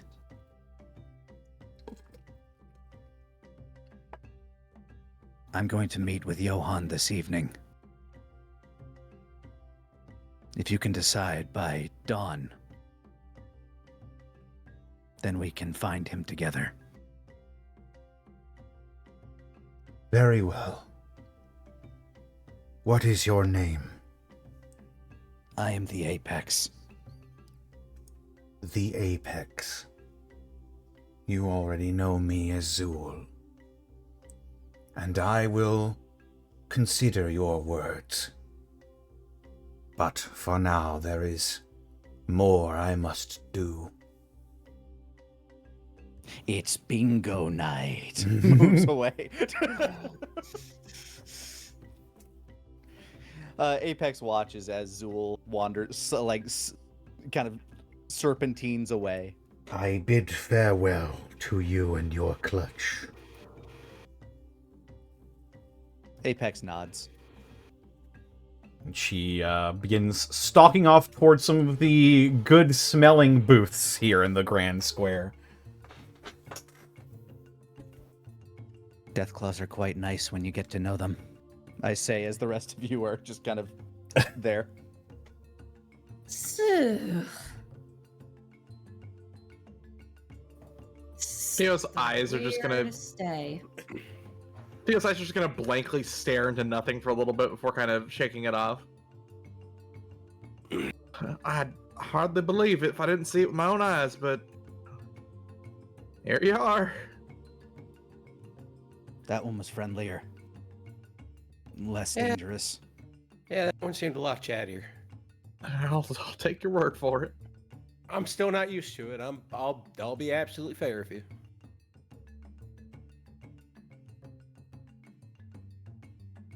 Well, what's next? Yeah, what's next on the old docket here? Well, if Point Man isn't here, then... I guess we haven't checked yet, so do you want to do a quick walk around the Harbingers? May as well see what they have. Yeah, wouldn't mind taking a peek. Wonder if it's anything like the White Razor camps over there.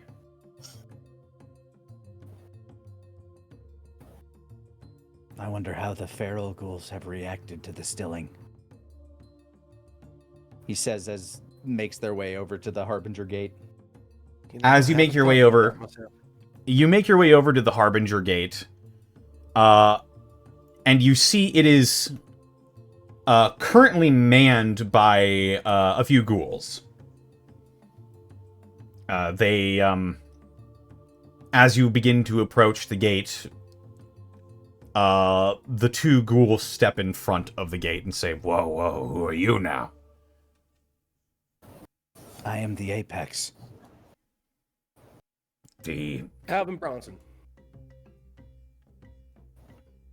We supposed to know who that is? Well, we were wondering if there's a fella by the name of Point Man in that camp over there behind y'all. might go by James.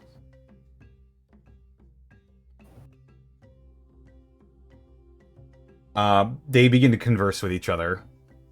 One of them silently withdraws past the gate. What's your business with this point man? He's an old friend from Riverside. And we're new arrivals. Yeah, I see that. Yeah, just wanted to see what he's there. Just if he is, just go ahead and just reintroduce yourself, shoot the breeze, ask him about what's going on with everything. Catch up, you know what I mean? Yeah, you don't exactly look like the other smoothskins. Well, that's to be expected. I've honestly, I owe a lot to Point Man and Boss Man and a lot of other people in my life. So, just wanted to go ahead and see if he's around here. I know the Harbinger camps are over here, and I know he went ahead and shacked up with them. So, I just wondered maybe we get lucky, bump into him again.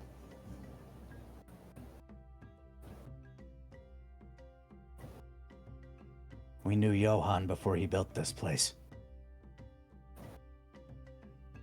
Yeah, really now. That is true. Well, if your point man's in there, well, bring word to him. Is there a place we should wait? You can wait right Normal there. meeting spot? All right. Apex scratches his ass. Sounds fair for me. About 10 minutes go by, and eventually, walking back out, is the other guard, and walking past the two is a familiar-looking ghoul with a, blonde hair that's sort of been pulled back into something like a top knot, but there's not really a ton of it left, so it's sort of a bit flimsy looking. Wearing sort of an olive drab colored poncho and with a sniper rifle slung over his back. Point Man crosses the threshold. Holy shit. Point Man! Alvin. The rest of you, too. What are you Big doing grin. here? Oh, hey, hot stuff. How you doing? This is Theo. He's new. Oh. Theo. Sort Theo of. Point Man? He extends a hand out towards you. Good to meet you. He'll shake it.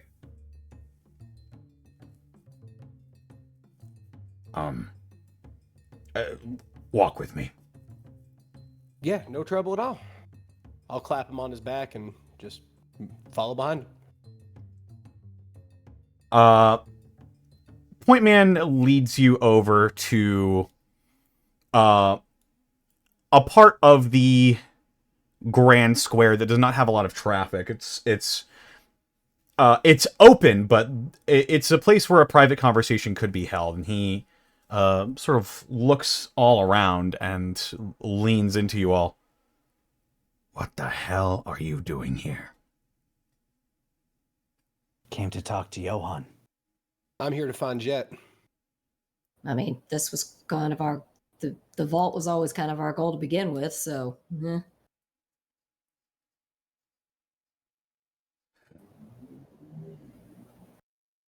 Okay, well. Where do I begin? And that's where we're going to take a break for the evening. Finally, the juice. Ah, yes! I take Hey. apart the spaghetti. Look! The deets, I say, pointing at the bottom of the pan. The squeeze is in effect. Now for the juice. Squeeze me some of that juice. Oh, I love my lemons. Oh, I love my Hey, go use the facilities. God, I love my lemons. Oh, yes. Oh, I love my... Oh, I love having I love citrus. I'm so greedy. Your moves.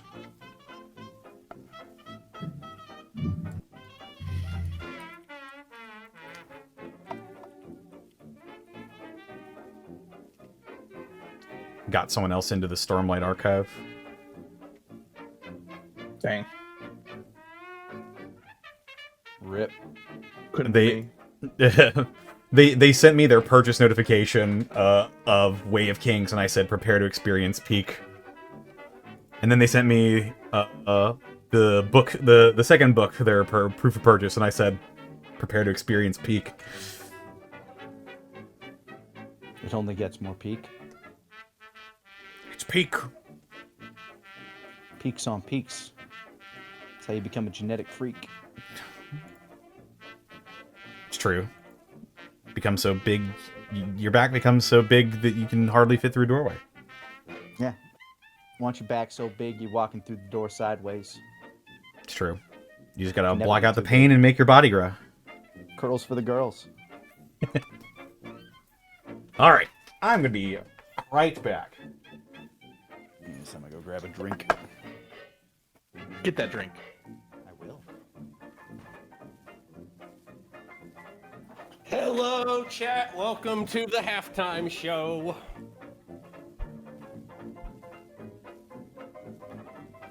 It's me, back by very popular demand. Fringe type, how are you? With another unboxing. Another unboxing. In the box, Zan. And also, styrofoam pellets. Mmm, tasty. Have you been living off these? They've got good mouthfeel. I do live for good mouthfeel. That is true. That is true. You think we could crack this conversation to 40 episodes of a podcast, Zan? Be honest with me. Oh, absolutely. Oh, hell yeah, let's go. Honestly, I don't think 40 will be enough. No, I think we need at least, I think we need at least double that. Joe Rogan, we're coming for you. Oh, we're climbing up that hill.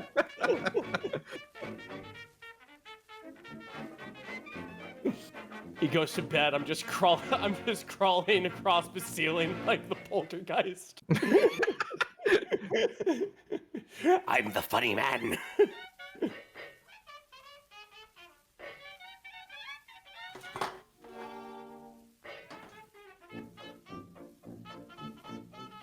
How you liking this? How you liking this little episode that we're doing, huh? How you liking it? Honestly, I like the story of this. I was expecting hell, bedlam, and death. I was not expecting any of this.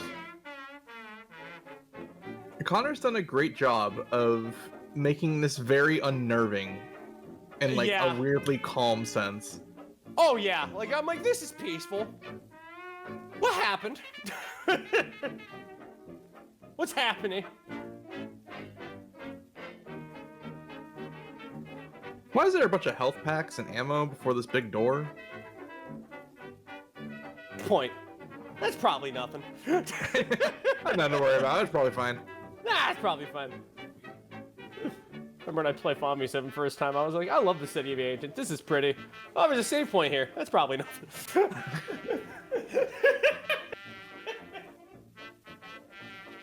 Spent a lot of time doing leveling up Aerith and making sure she's as strong as she can be.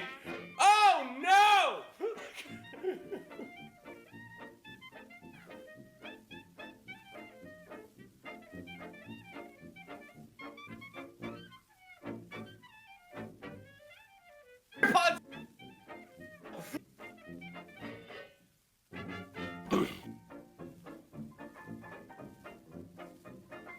It's crazy playing a Fallout game where I can't save scum, I can't console command.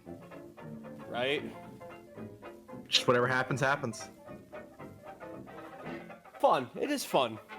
I like it. I like it.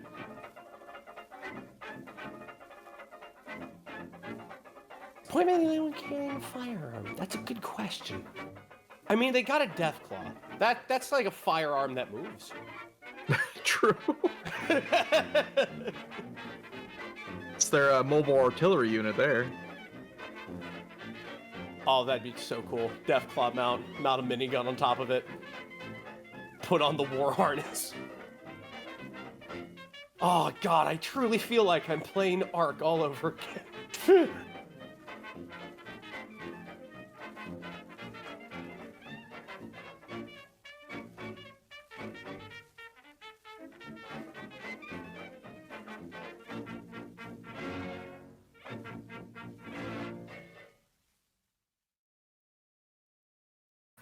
What about a deaf clock?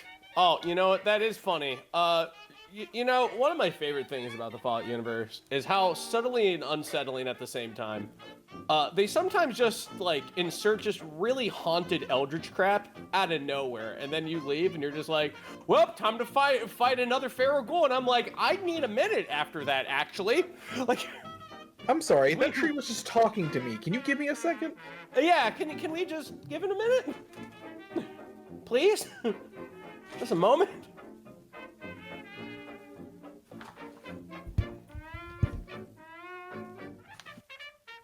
I'm back. Welcome back. Yo, welcome back, Chief Doe. Blue Knight. Oh, I love Gauntlet. Yeah, it is strange that my brain also went Gauntlet when you said welcome back.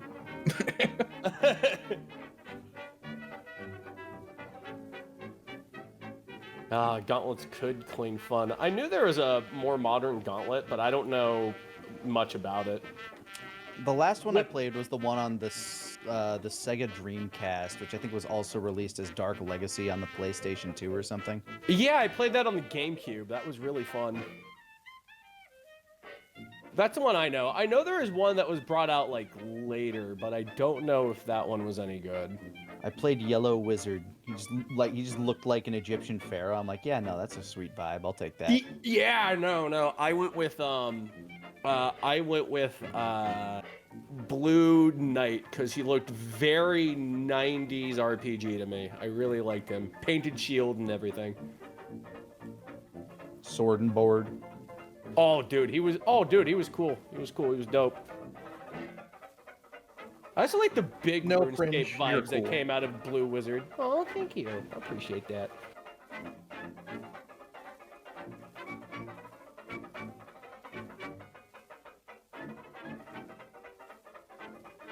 Oh, Yellow Jester looked rad. That is true.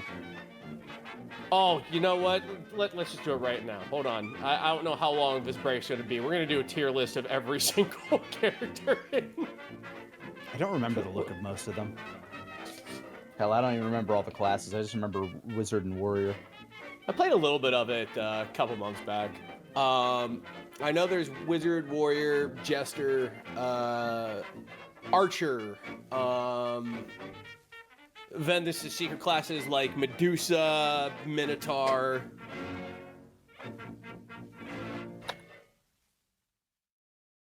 There could have been a chicken. I remember something that turned you into a chicken that breathed fire. I think that was just like a power-up, though. Yeah, that is a power-up, but he's a main character in my heart. Isn't there Jester? Yeah, Jester's silly. Jester's silly.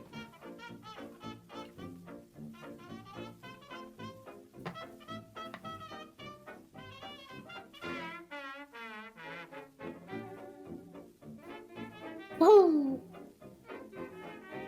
Hey, welcome back. Hello.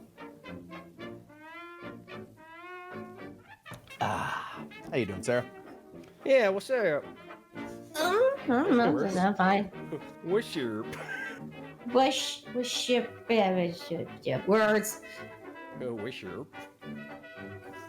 Ugh.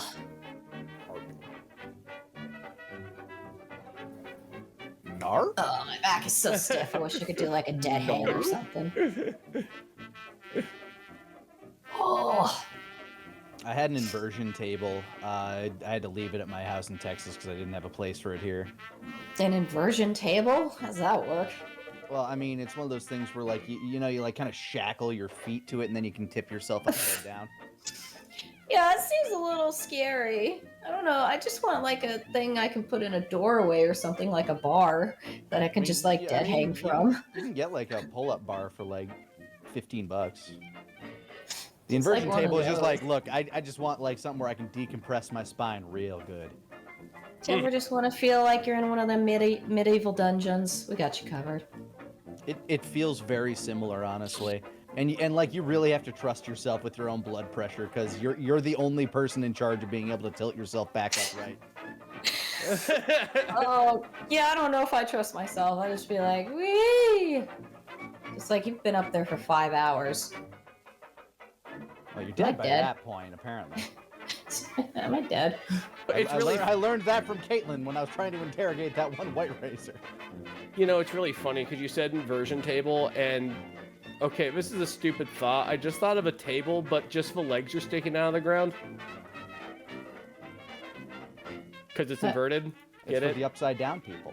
So yeah, it's for the upside down folks. Isn't that just a table? Isn't that just a table on its front side?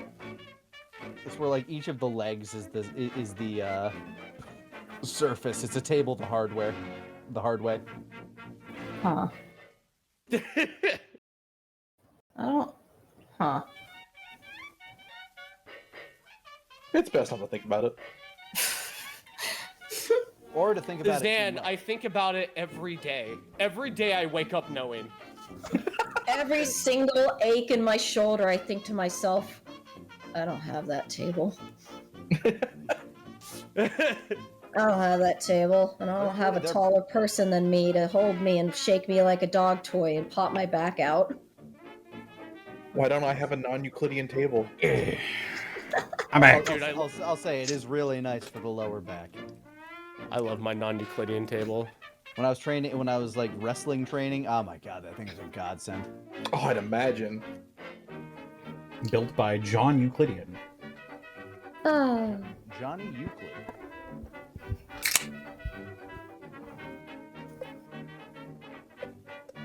Oh yeah. Soda time. What for is it? It is Dr. Pepper Blackberry. Four Loko. You bet your ass. The mystical 24th flavor Dr. Pepper?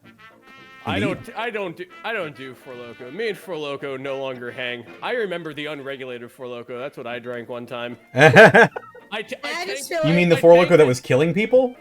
Yes, I did. And I remember I tanked a dungeon, and then my friend was just, and then the rest of it was told secondhand. I was taking a dungeon in Warcraft, and then I stopped in front of the bridge, and I just stopped there because I passed out at my desk.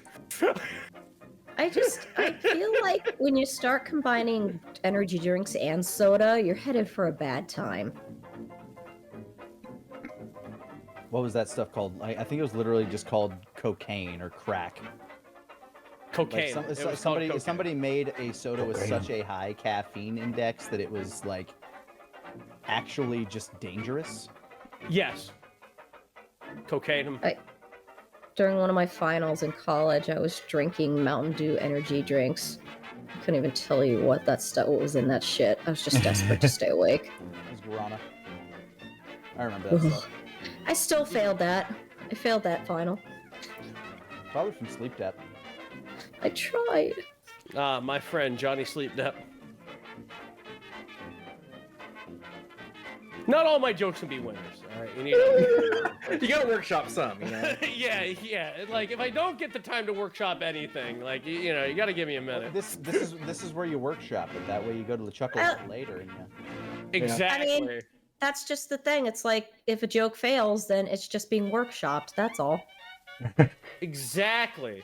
Hey, you got your Type 5 ready? Yes, I do actually. All right, good.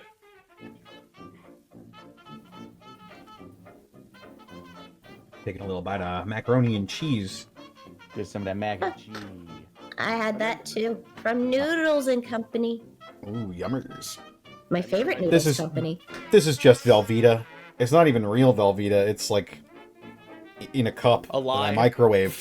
It's faux Vita. Oh, it's one of those. I hate that. My niece loves those, but I just like look at them when I'm making them like this feels wrong. Did not have the time for actual Velveeta, but in a pinch, it'll do. Velveetus. Velveetus. Val Venus. Val Venus. Choppy you. Rest in peace. Wait, did he die? I think he died. He died recently, didn't he? Oh shit. Who's Venus? Old From wrestler. the 90s. Oh. Not that old. It's from the Astronauts. Fucking That wasn't 30 years ago. Oh, Boy, I got bad news for you. Stone Age wrestler. I was digging through my old DVDs the other day. I found Like Mission Bob Hill. Backlund. That came out in 2006 or 7. They were talking about ska like it was recent, and I could feel myself crinkle. Like I turned into Old Snake in real time. Oh, I remember going back and rewatching The Wire, and it's like, oh yeah, this first section, they're asking what a beeper is, and I'm like, oh my god. Today, I mean, you could have that same exact scene today, but it's because beepers are archaic technology. It's like, is it weird that like there's this weird time like between the 90s or so and the 2000s where somehow the archaicness of even the technology that's not that archaic makes you just feel so fucking old. What makes me feel really old is it's been longer since like when Vice City was released when I was in middle school. And when it took place, 1986, it has actually been longer in real life between its release date and now than when the game was released and the game took place. A game that was meant to be a retro thing. also, I appear to be wrong. Apparently, Val Venus is in fact still alive. Yeah, I thought. Oh, hooray! It's like a majority of the people I talk to right now on a daily are wrestlers. I feel like I would have heard that one. I think It's someone like I think someone related to that big choppy or PP storyline died. everyone's like talking about the new Lilo and Stitch, and I was like thinking about the old Lilo and Stitch, and I saw on a thing like a behind the scenes with the voice actors, and I can just tell from the camera that I'm like, wait, I thought that Lilo and Stitch was kind of the low 2000s, but was that movie in the 90s? Because that camera work looks like a 90s movie. Oh god, how old is this thing? Can't be that I know. old. Can't be that old. I know Sabu died, but that's Yeah, completely unrelated to this. This was like Oh, maybe half a year ago. Oh well. yeah, Sabu just died. Yes. That was a couple weeks ago. Rest in peace, you insane man. Oh yeah. The things that man jumped off of. And onto. And put in him. And through. Ooh. Oh yeah, Gravistar. People are really not happy with the new Lilo and Stitch. I've heard what they did. I'm like, wow, really? It's another live-action Disney movie. I don't know what people are expecting. My As far as favorite- I'm I'm gonna aware- have to spoil the ending for you to understand why people are mad. My favorite thing about the remakes and why they're so bad is just a tax evasion conspiracy, and I'm just like, at this point, this just checks out. Like, I mean, like a producer's thing. for the Yeah, longest yeah. time, I'm pretty sure that's why they kept making video game movies. It was a tax write-off. Well, it was vertical integration. They thought like easy money for like dollarware, like software, Yeah. which is how companies like Game Mill and stuff like that existed.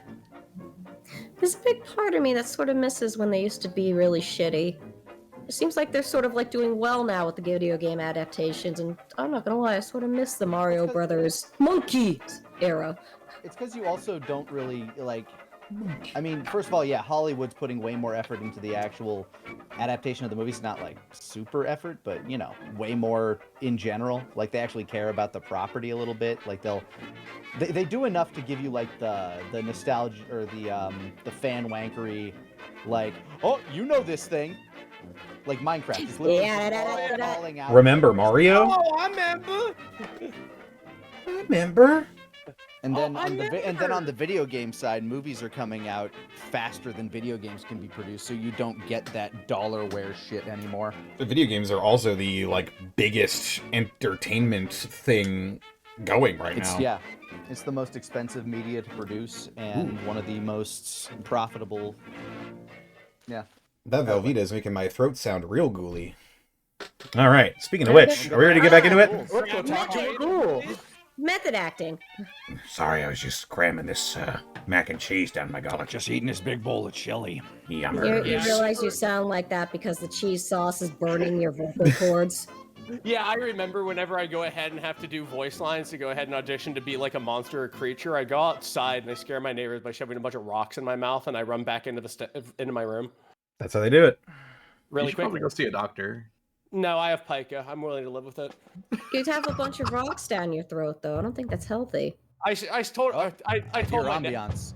I told my neighbor I have pica, and now my neighbor's kid's just like, "You're a Pokemon," and I'm just like, "Yeah, The ambiance means we need to shut the fuck up.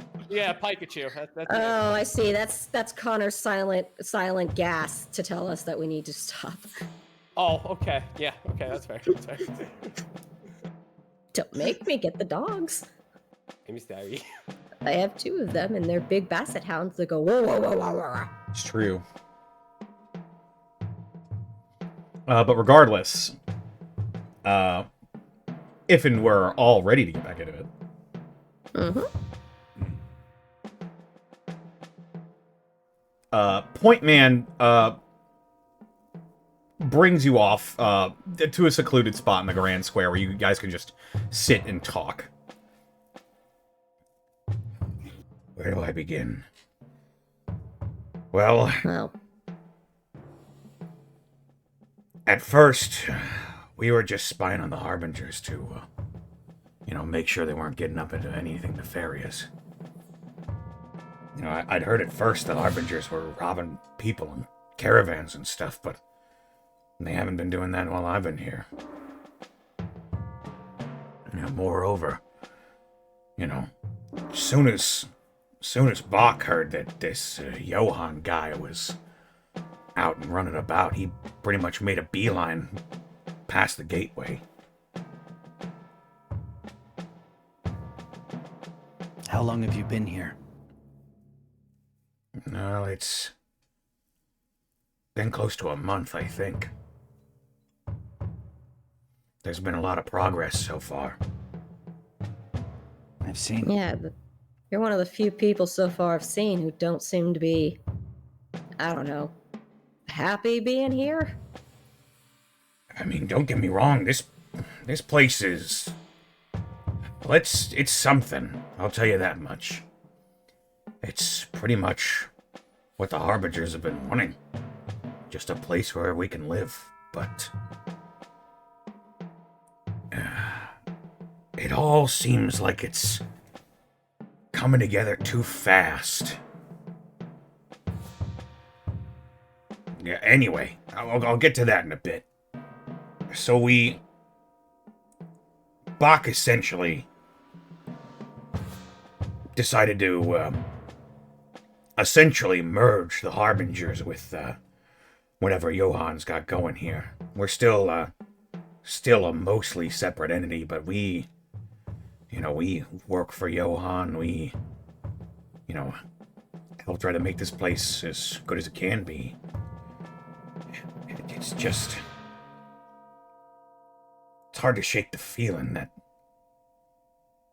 it's all too good to be true. What do you know of the process called distilling? Yeah, that's been a word thrown around here a lot.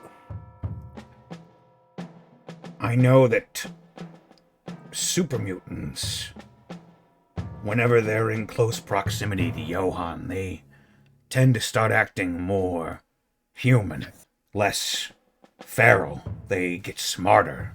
They remember parts of their lives before they changed.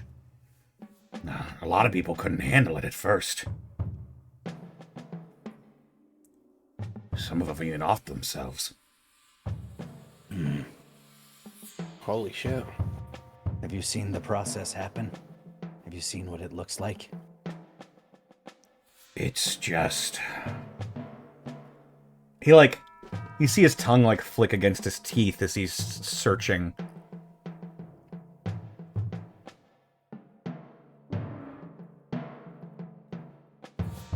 Have you ever been standing next to a speaker that doesn't have anything playing, but you know it's on? Just that sort of little electrical whine. Yeah, like a crackle. It feels like that. it's not like a big ceremony or anything like that. It just sort of happens after a while. Huh. That kind of reminds me of what it's like when my radiation thingy goes off. Yeah, I guess that would be a pretty good indicator as well. I'm not sure if there's anything radioactive about it, but, we're looking into everything. Also, apparently it's starting to work on the ferals. That was going to be my next question. Yeah. It worked on death claws. So I was wondering if the ferals were less feral. Yeah, no. Zuul. She's the one that's been running around asking people a bunch of questions. Curious sort. It scared us a little bit at first, but, apparently she's been here the longest. You keep saying we. You just mean the Harbingers, or you got someone sort of helping you? I mean, He looks from side to side. Cynthia's around. That's what I was about to ask. So she's sort of on the down low? Well, until we can figure out what exactly is happening here, I didn't want to risk her maybe getting found out for not really being what she claims to be. And she was traveling with me with that Courser's old ghoul mask, and that worked for a little bit, but with all this strangeness happening, and Cynthia, well, she doesn't really. Whatever's happening here, Cynthia seems to be immune to it. She was even in the old body. It's a relief then she's here, just in case. She's the one of us that can not be affected by this shit. Our brain Yeah. is synthetic. Well, that's also her Should be the biggest odd counter. That's also her biggest weakness right now. What do you mean? She's the only one that's not acting like everyone else. That can be a liability in a situation like this. Yeah, but, everybody... granted, yeah, like Alvin said, the White Razors are definitely... It's kind of weird that they healed up from their addiction that fast, but... I don't know, Yeah. It doesn't seem like they're acting that weird. They just seem to be liking the place they're in. They seem to be affected by it, but not in the same way. I don't know how to describe it. One thing we have noticed, though, is that definitely the mutants are way more susceptible to the effect than humans.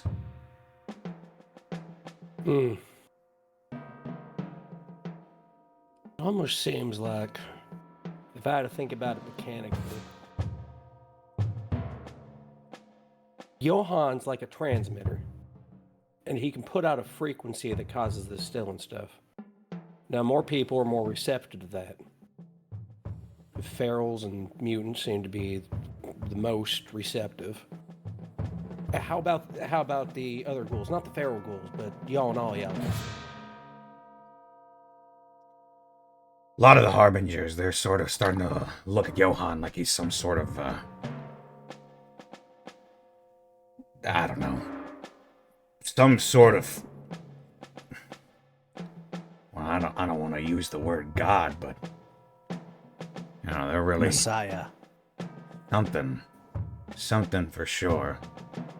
People are placing a lot of faith in that guy. What about you? Do you feel anything different with yourself? Has Cynthia noticed any changes in you? Now, that's sort of how we realized that something might have been going on. She sort of noticed me starting to fall into a rhythm here with everybody, and it was certain things that I was trying to focus on just suddenly seemed less important. Shit. Oh no. Shit's subtle, huh? They're growing middle-aged complacency. Oh no! Dun dun! Suddenly he wants to do I just really want to build a deck. Suddenly he wants to do that hobby that dads do with like burning the wood planks into like shapes and shit. Let me tell you about microbrewing. You might think you know a lot, but Just a super mutant walks by in flip flops. Margaritaville. That yeast is dead, Smoothskin. So how are you dealing with it then? Do you like leave for a while, come back? What?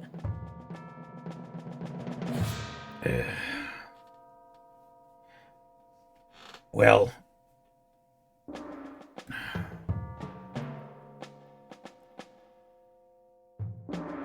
here's the thing. I haven't left. I'm still me. I can still think my own thoughts. But, just going around day to day, helping out around here, all that just seems sort of easier than, really keeping an eye on things. Like a compulsion you can't shake. Not really a compulsion. It's hard to describe. like the alternative, like leaving causes you anxiety. It's not even that. It's just...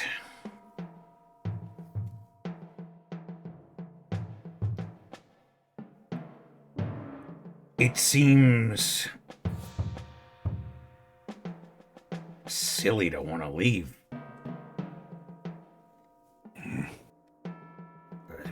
We've got something going here. And I know you guys are wanting me to, keep an eye on things, and I am. We have been. But this could really be something, I mean, no, we don't doubt that. But again, there's... talking to you and looking at the white razors, I don't know, more and more, that just feels like something's not right. Like you said, something is too good to be true here. Yeah, well, I've been keeping my head on a swivel for the most part, but, I help out too. The pharaohs, they, when they come back, it's, it can be hard for them. Actually... Some have already awoken. Yeah. Actually, come to think of it, one of the awakened pharaohs is on the council. I think back through the list. You're talking about Cletus. Yeah. His body was more damaged than his mind was. The faculties are there, but he's just, he's got a little bit of a impediment in his speech. He's got to have a translator.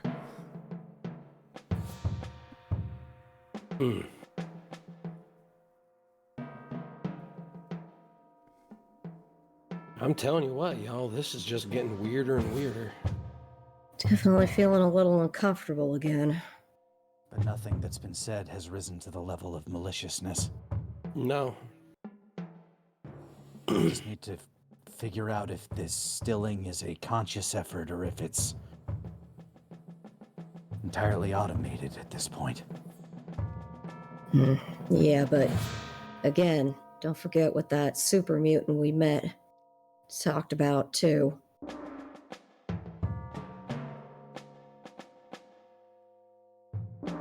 Which part? About turning everybody into super mutants. You haven't seen anything like that, have you, Point Man? Point Man, he looks down at the ground for a little bit and sort of like chews on his lower lip. So,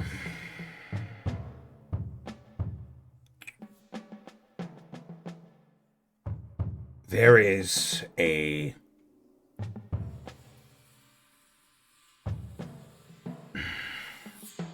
People have been changing. It's, apparently, they've got some vats, old vats of FEV around here. Nobody's been able to find it, at least not in this part of the camp. And people, the White Razors, will come up to Johann and ask to be dipped.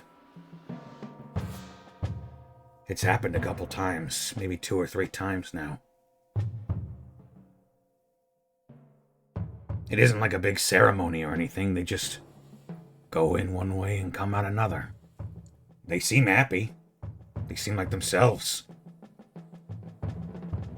You know, I hear stories about humans getting dipped into these vats from all over the wasteland, and they come out, you know, like the super mutants that you and me know, but all the mutants here, they're just big green people. Yeah, I was thinking when we came in here, it would look completely different from how we're looking at it now. I was thinking gore bags, corpses nailed to walls. Nothing like this. You're telling me. I don't like this.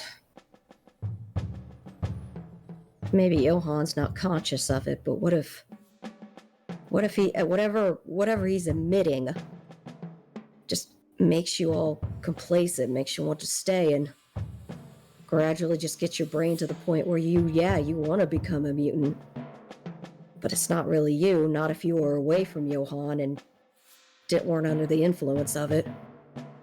Like, honestly, with these... Sorry, go ahead. No, you finish your thought. Just, I wonder, these White Razors that Pointman said he saw go in willingly, they honestly have done the same thing if maybe they had been outside the Acropolis for a little bit, away from the influence of whatever it is, and then come back. That's the thing. At least for the more heavily mutated ones, Johann doesn't really let the super mutants outside of the Acropolis. At least not for an extended period. Huh, that's curious. Being away from Johann too much, or for too long, the effect of the stilling will fade gradually until they're a normal super mutant again. So it all hinges on being close to Johann at that point. Yeah, that seems to be about the gist of it. And that's Zuul basically gave all me I've that same learned. impression. What was that? I said Zuul gave me that same impression. This seems more a case of Johann's abilities manifesting in a manner to realize his dream. For all this, if I saw the whites of a super mutant's eyes, I'd turn tail and run. But Same. there's such humanity in what's happening here. Get that too. Out of curiosity, do you ever get close to Bach? I'm sort of in the middle place in the leadership rung in the Harbingers. I'm not really anyone important, but I'm not a grunt either. The only times I've ever been close to Bach, really, is during, like, big meetings and stuff. I was just curious if he ever mentioned his father. No, he doesn't really talk about his family all that much. Other than that, we know that him and Johann are apparently brothers. I'm not sure what that's all about, but... Johann was surprised to learn that we knew that. Doesn't seem like common knowledge. Yeah.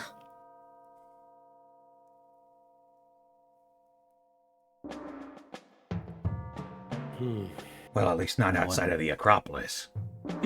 Most people here know. At least in the Harbinger camps. I'm not sure the White Razor camps really care all that much. So is not Johan. Is Bach on this council too, I assume? Yeah, he's the leader. He's the lead of science. yeah, he's the Right. he's the one who's really laying out all the plans and all the guidelines for what's happening here technologically. You might notice that we're using a lot of wood and these hills that were established in old Cahokia. Yeah, I noticed the operation piece up around here. Yeah. Soon we're gonna start trying to get some generators in here, I think. It's just simple tech right now. No generators or heavy machinery up yet. Yeah, we're using torches in the light of the moon, honestly. It's pretty barren right now, but soon I think we're gonna be able to, really start making some actual progress. Has any Progress equipment- toward. Okay. Has any equipment from the vault to the east been utilized?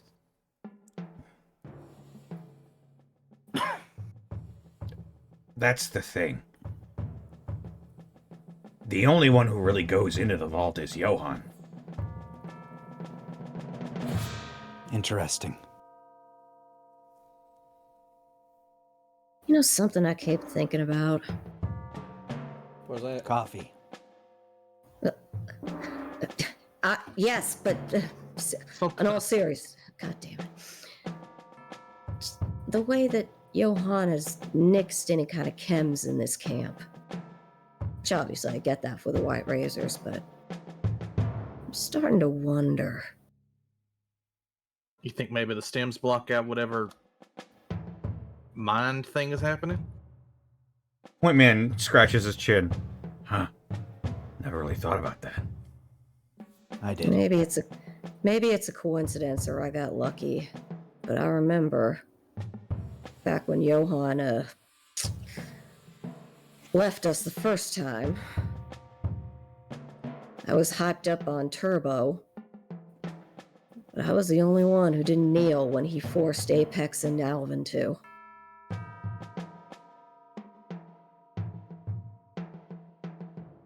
Huh. Apex has been thinking about that for a while. Can't get me, Johan. Shoves a mouthful of psilocybin into my mouth. You can't get me brainwashy thoughts. I got jet brain. You can't catch me. I'm on meth. Woo! Angel dust, Okay, go! set me free. Can't catch me. I can't even catch me. Can't catch me. I'm chasing the dragon. I don't even know who the hell I am anymore. I can't be controlled. I've got blood coming out of my nose. Who do you think you are? I am. Chems. That man won 3rd place. Yeah. But you're. Yeah, no, that's interesting. The chems. He looks I at never thought you, about that. Theo. You said your name was... Theo. Theo.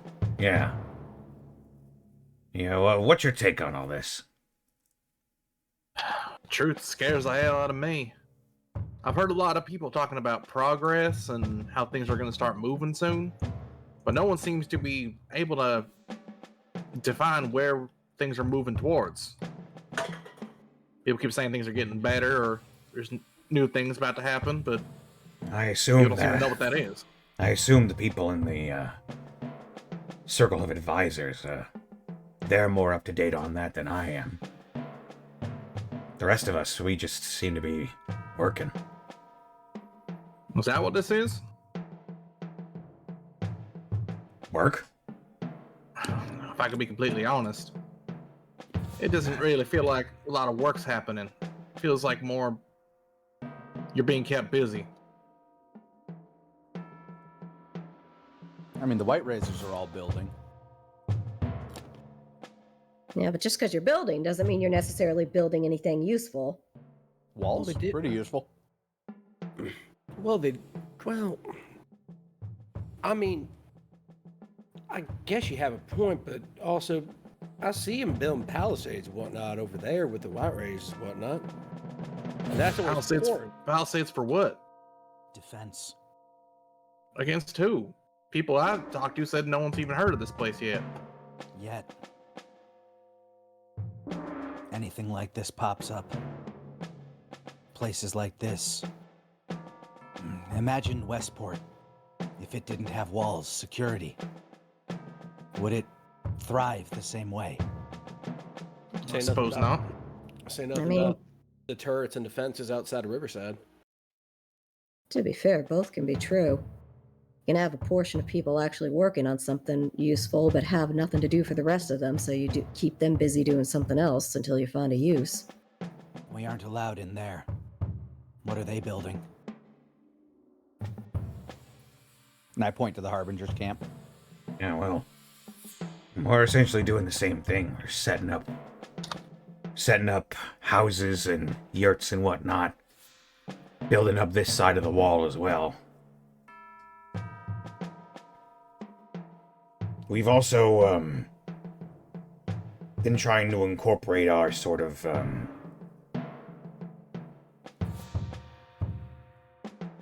mission statement into this whole Emerald Acropolis thing.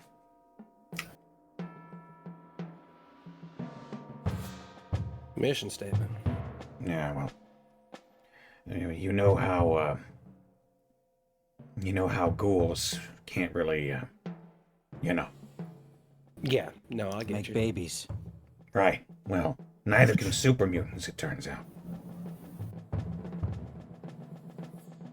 I didn't know that one. I think Bach might be trying to gear some of that research towards maybe helping out Johann and helping out all these super mutants. Huh. If anyone's working on a contingency plan for when Johann goes, it would be Bach as well. If he's the source of the stilling, and he disappears, this place would turn into chaos overnight. If Johann, or not Johann, fucking not Bach either. Where's my brain right now? Point Man sort of lets out a sigh and just sort of stares off, doesn't really look at any of you for a little bit.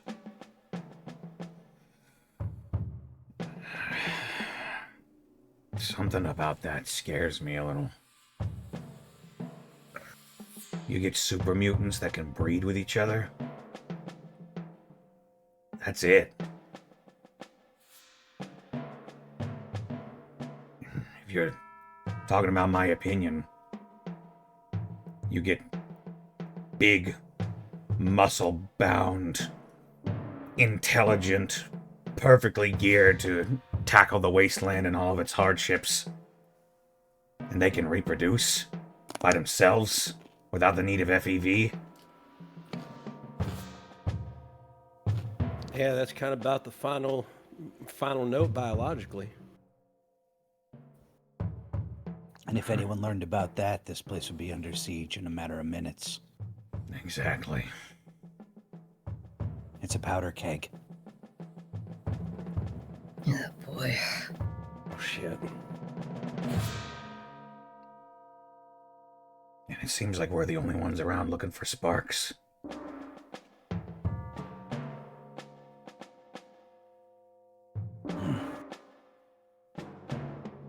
We'll be meeting with the council shortly. How the fuck are we supposed to bring this shit up to them? Or do we not and just try to get into the vault?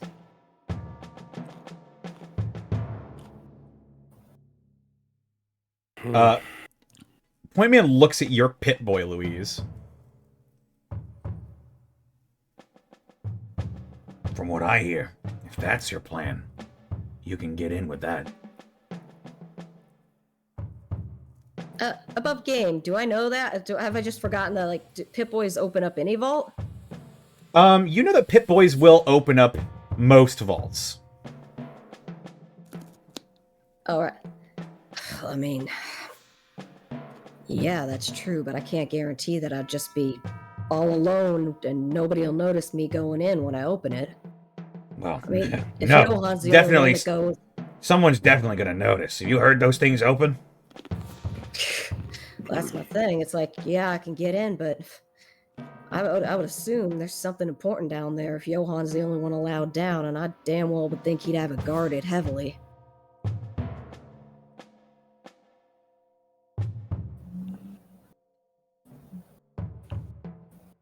Does he guard that heavily? If everyone else is around, like what Theo said, everyone seems to be going and building.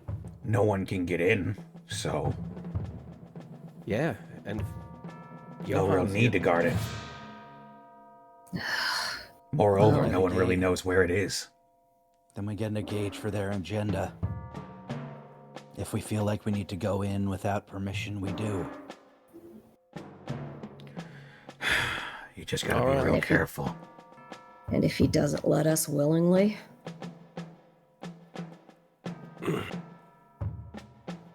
Then either calmer heads will prevail or they won't. But nobody stops the oh apex. boy. But nobody stops the apex from going where the apex chooses. And if we gotta think about what's happening here. But this is all just conjecture. Let's see this council thing. Let's see what's going on. And we'll see whether or not we need those sparks in that tinderbox or not. Above game, speaking of council time, is it looking like it's about that time in the evening? As Press the the wait, we press the wait button. Can I find a chair? the sun quite rapidly, it seems, descends over the horizon. Ooh, oh god. As it begins to sort of get a little dark out, you notice that people are beginning to light torches around here. You see lots of torchlight, lots of smoke rising into the air for it as well. And you see two large braziers up on the first level of the green seat ignite. And that causes some stir with the super mutants. Insert your Rohan joke here. I think that might be them calling us. A signal to the entirety of the town. Lord Sadler. Apex starts to walk. Namo Ramon Salazar. Where's everyone going? Bingo? Oh god. Yeah, you hear a little bit of chatter. Looks like the clan is meeting. Probably about the newcomers. Can The we newcomers trust them? start heading that way. Indeed. I feel so exposed. You begin Point man, walking. Good talking to you. You stay safe out there, all right? Yeah, you too. I go out to shake his hand. If I see Cynthia again, I'll let her know that you're here. Please do. I appreciate it. All of us do. All right. Let's go ahead and see what this is all about. Fun. Takes a sniff of coffee to comfort herself. I hope you're okay. Me? You, all of us, Jet. I hope everybody's just fine. This is getting scarier and scarier by the minute.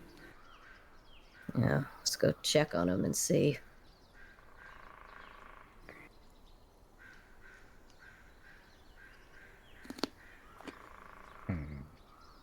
Head to council?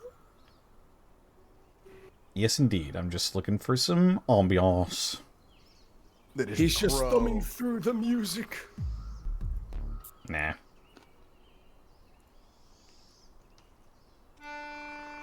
Definitely not that one. No, perfect. Oh, welcome to the council. Oh no, it's another mime, damn it! To be or not to? Fuck, wrong play. Dreams! We'll just we'll go for this.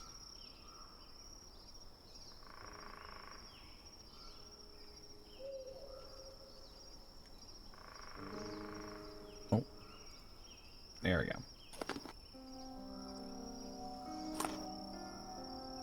as you begin to ascend the stone steps of Green Seat, you see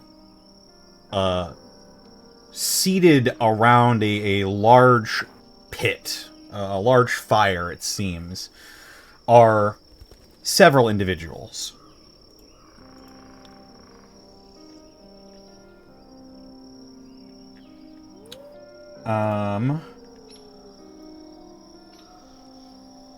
The first individual you see is what looks to be a feral ghoul. Eyes, pupilless, and his entire body shaking. He's got pallid, sickly-looking skin, but he's wearing these,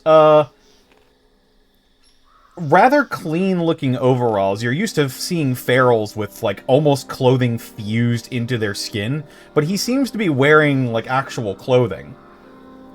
He's got on, like, a trucker hat, and he just sort of vaguely turns his head as you approach, and you see another ghoul sitting next to him. He's got sort of, like, thin, wiry hair. He's wearing, like, a flannel shirt and jeans. Next to him, you see a large super mutant. He's got sort of a stoic countenance to him. He's alert and attentive, but he doesn't really greet your approach with any sort of, like, obvious curiosity or shock.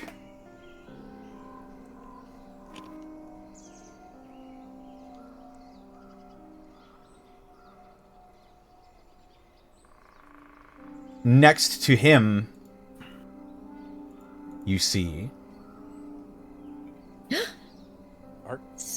Is this art? it's art you've seen before. There he is. Those eyes. I You remember. see Bach,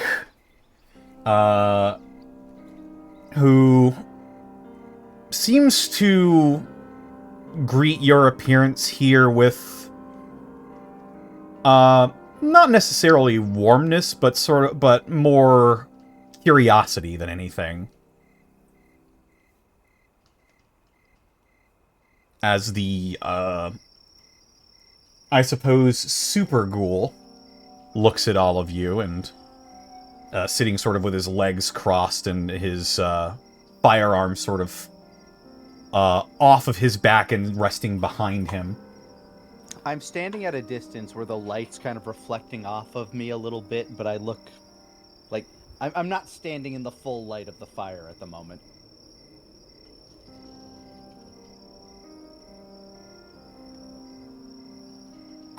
Next to him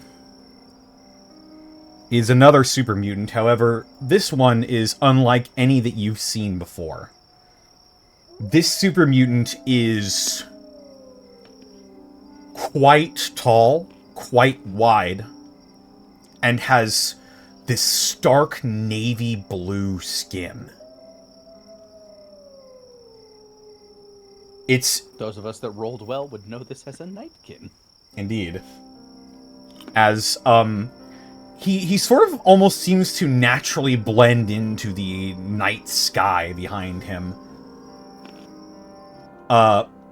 He's wearing, sort of this, leather vest getup, no shirt underneath. And he's wearing these, tattered clothes that look like they were handmade for a super mutant. These tattered pants and boots. He's got these, like, leather bangles that are wrapped around his wrists. And carved into the front of his chest, you see the word dog written. Oh. So he sees it in the mirror.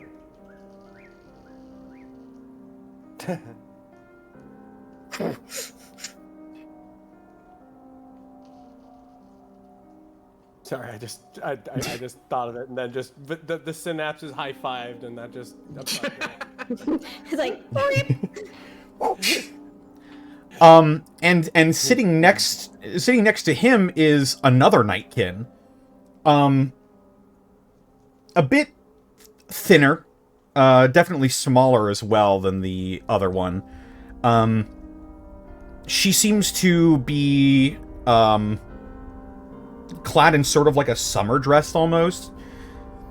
She's got like a data slate with her as well, like similar to the one that you see Theo frequently tapping against.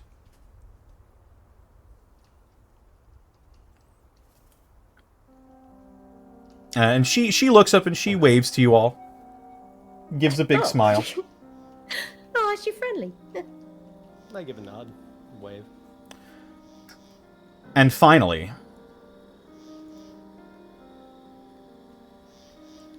sitting opposite of the feral ghoul on this sort of round table fire pit, you see this individual.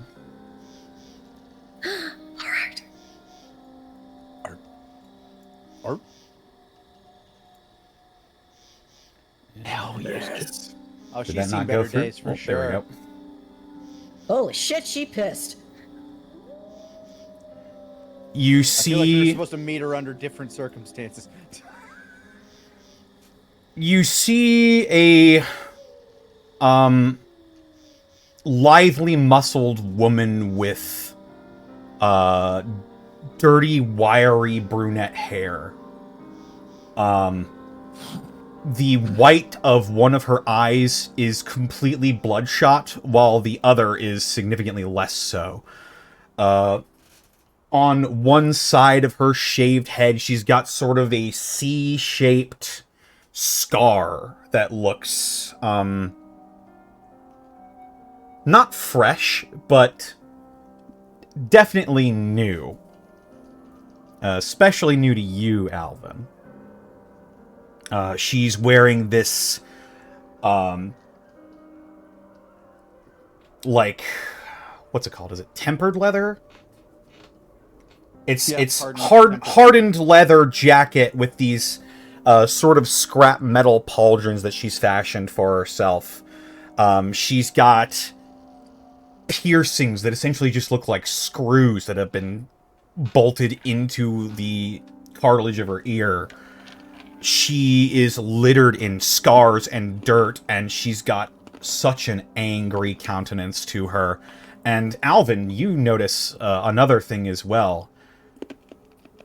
A familiar-looking bladed weapon attached to the stump of one of her legs.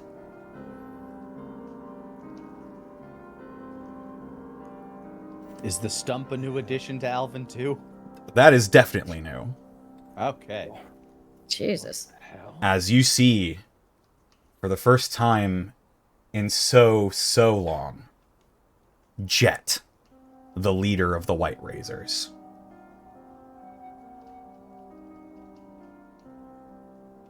Holy shit. Kind of glance over and take in Alvin's look. He's wide-eyed and he's kind of shaking a little bit. Is that her? That's her. How's she looking to you? Angie. Completely different. Well, Before you can really process the image that you're seeing, the doors of the large hut at the tallest portion of the Emerald Mound of Green Seat opens, and stepping down and taking his own seat in this circle is Johann.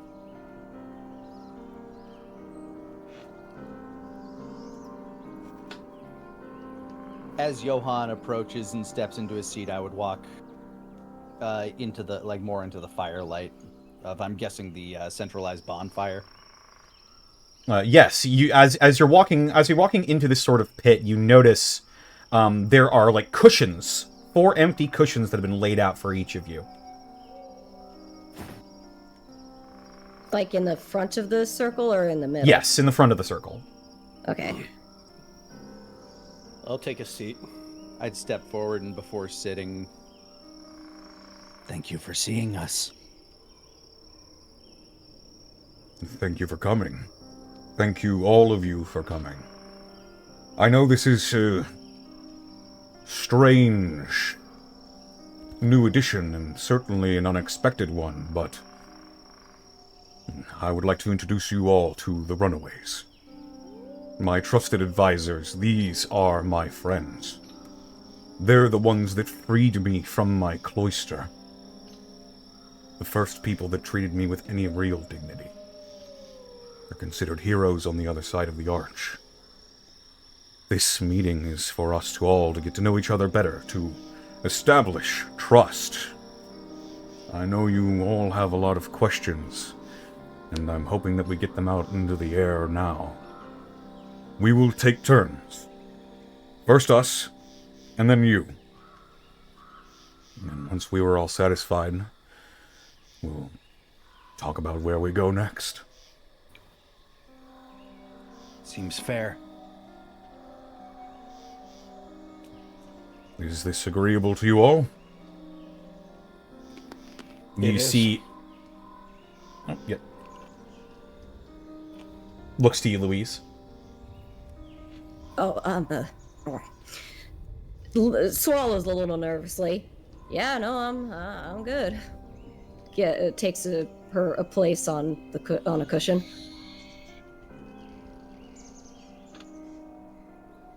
Theo's gonna kind of sit next to Luis and clutching on to one of his hands, trying to keep it still. He will nod in agreement. Very well. Allow me to introduce my ring of advisors. Johann gestures to the shaking old, formerly feral ghoul. He sort of tilts his head in your general direction and says, Cletus. he says his name's old Cletus, and I'm young old Cletus.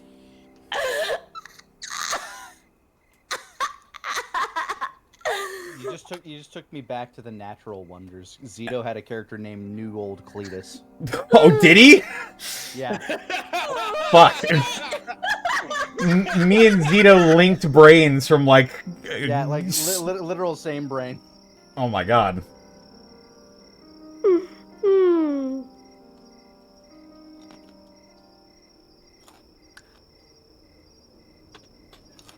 I'll be doing the translationing for my good pal here.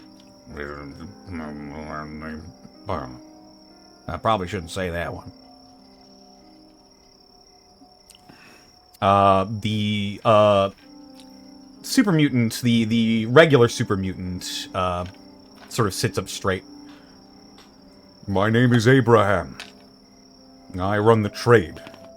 I send out scouts to nearby civilizations, and I am trying to get something of a trade route going.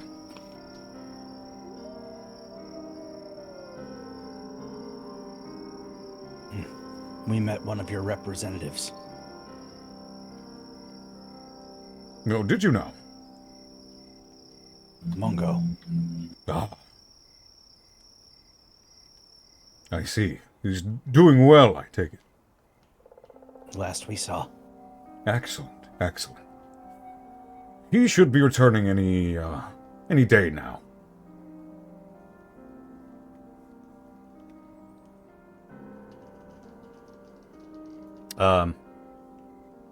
Jet clears her throat.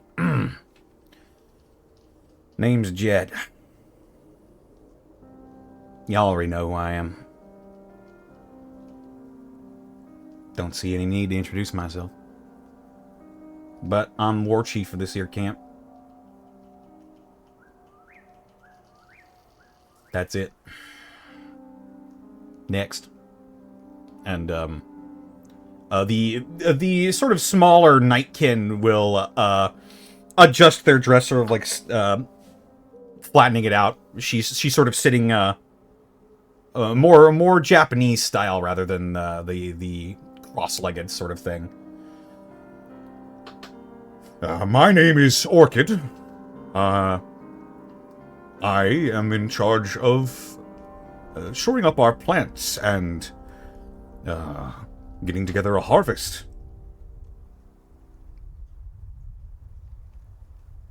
I know the intricate ins and outs of some more advanced technology for plant growth that we don't quite have yet, but I am told that soon. Yes. Apex squints a little at that. She smiles at you. The larger Nightkin turns to you all. I am God. I foresee the laws and customs of the Emerald Acropolis. I am the one who makes sure that lawbreakers are punished and that laws are followed.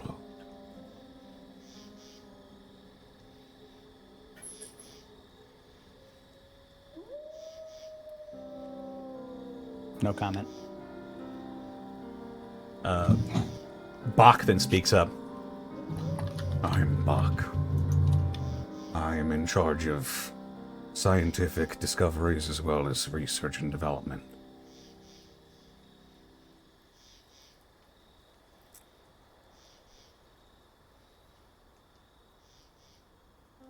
I don't think I missed anybody. Yep. Apex would stand up. I'm the Apex. I just want everyone to live peacefully. And I sit back down. The ring of advisors begin to look towards each other before all turning to you. Not simultaneously, but they all just return their attention to you and nod.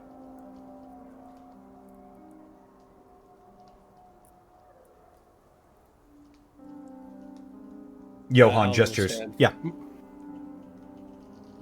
Go for it. Oh, I can go? Okay. Yeah. Alvin stands a little shakily, takes a deep breath. My name's Alvin Bronson, machinist for the St. Louis Machinists. I was known by Red Hand back in the White Razors. I've been tearing up the countryside looking for Jet. That's why I've come. To make sure she's alive. Okay. That's... And he'll look at Jet and just nod. Just, his face is going through every emotion possible.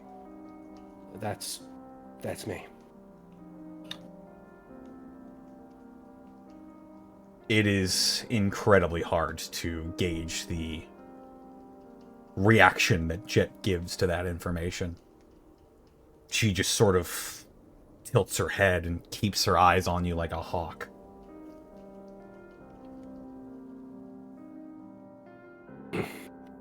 Johan clears his throat, gestures to you, Louise. Right. Stands up, sort of nods awkwardly. Louise Clemens, former vault dweller, scavenger. I'm just, takes breath and looks around at the other three. I just want to keep these three in line and keep them with me and alive and keep mine safe. Thank you kindly, and thank you for the coffee. I'm gonna sit down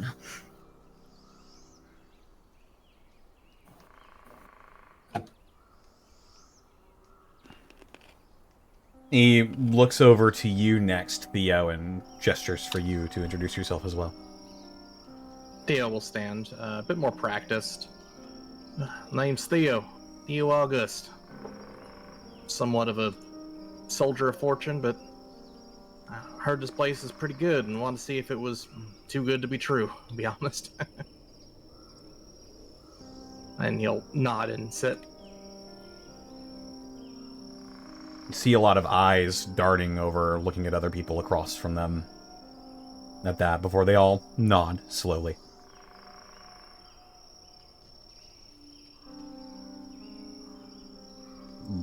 Johann then looks behind you all and... I didn't realize you had brought a fifth. God, I forgot You turn behind you and you see Follows Chalk. Dave screams. Sorry, buddy. Yeah, sorry. I figured I'd just tag along, you know. We gave him a ride here. Abraham actually will turn to Johann. I know this one. Follows Chalk is good people, well-traveled.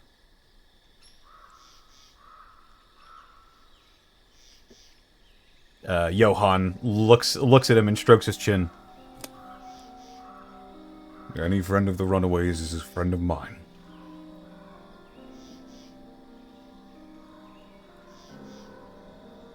He sort of sits behind all of you, just content enough to just pay attention, and he doesn't really have a cushion, but he doesn't seem to mind that.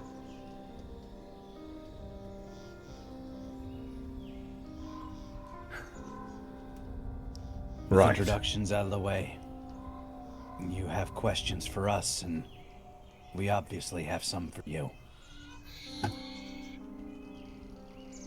Yes. You see the Nightkin known as God will adjust himself, adjust his spine, stand up straight, or sit up straight.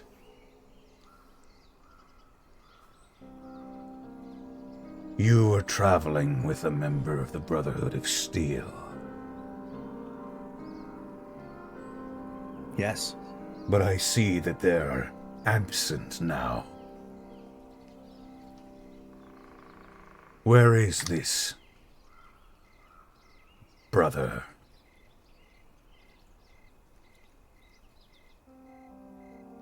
Theo will keep quiet and look towards Apex, like, not certain if he should keep quiet or not.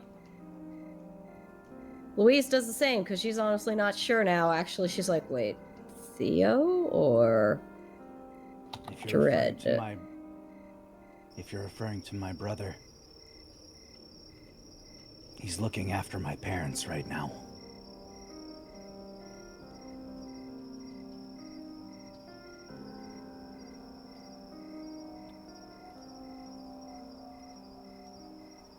Johann just strokes his chin and looks over at God, who's still just scanning over all of you with his eyes, just... If God looks at me, I don't break eye contact with God. That's a line. Yeah. Apex ain't That's gonna French. Apex You look ain't God gonna in the miss eye? poetry in that. Don't blink, God. I don't know if God has eyelids. I'm just locked eyes with Jet right now.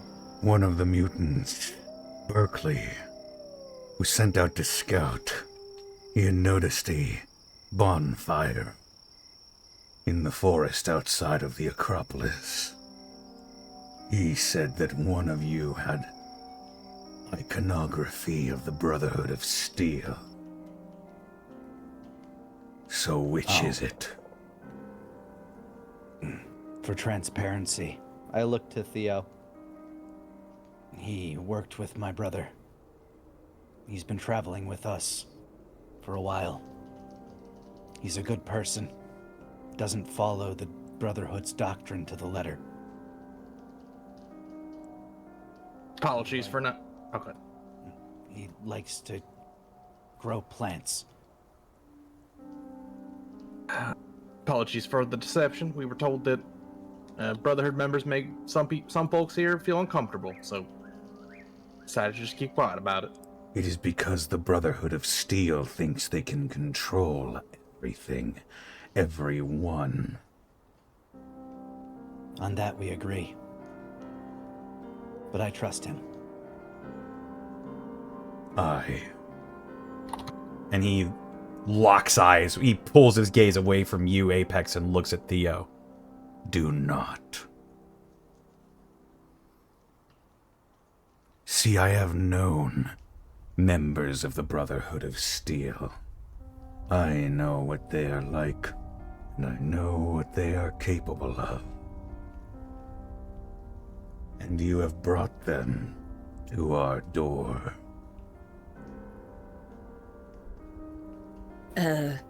Tentatively raises a hand. If I may, God?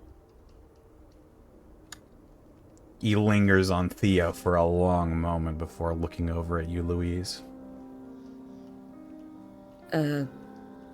Look, I get the sentiment. Totally get the sentiment. No offense, Theo, but your Brotherhood guys, they tend to be pretty close-minded up their own asses and don't really have a lot of flexibility in their thinking. Again, no offense. But Theo's gonna keep quiet. you ain't like that. Not the time I've been you with, because let's face it, if you were, I would probably really hate your fucking guts. So, yeah. Runs out of stuff to say, sits back down. If we were to generalize, most super mutants I've come across have been violent and angry. Kill on sight. In fact, the last time I was with Johann before we parted ways, there was a super mutant torturing humans, ripping them to shreds for trophies. I'm not generalizing with any of you, so I ask you to give us the same benefit of the doubt.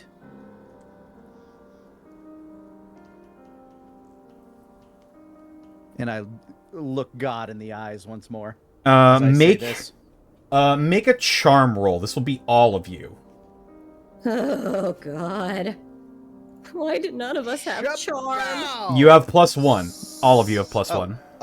Then 8. Well, if I have -1, does that make me just a straight roll then? It's just a straight Yep, roll. that makes sense. Okay. 7. Okay. Hold on. 7, my God. 5, 7, 13. Ooh, Look at 13. you, Alvin. Thank Hot you, damn. Earthshine. It seems like God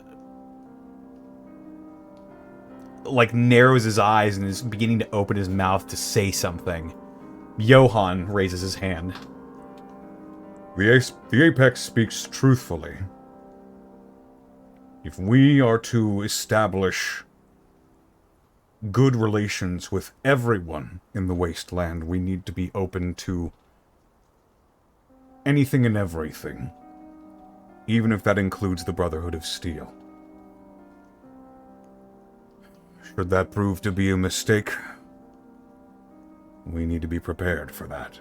But, for now, we need to focus on establishing our own grounds. With that said, I still don't trust the Brotherhood either. Not with everything here. Then you and I are of a similar mind.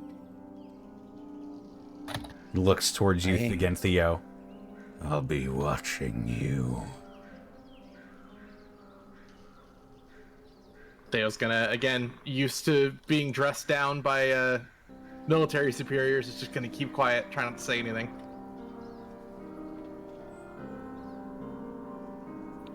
Our turn, I guess. Johann gestures for you to continue.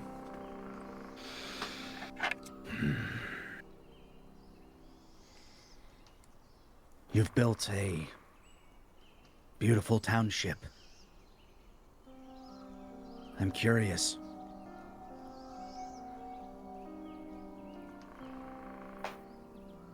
About the stilling that made it possible. I suppose that's only natural. What are you curious about? The process and whether it's something you choose to do or if it's something that just happens on its own.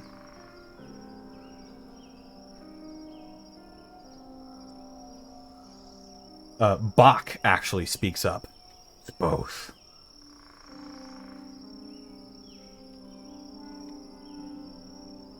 I thought as much. When super mutants are around Johann, it's like he can bring them back. And it's not just super mutants either. Ghouls are also affected. The White Razors seem as though they've been affected as well. And for the first time, I really look at Jet. No withdrawal symptoms, no chems. Say No nothing about when I shut rage. up, though. That's a bit more of an involved process. How involved? Alvin has not broken a look with Jet at all.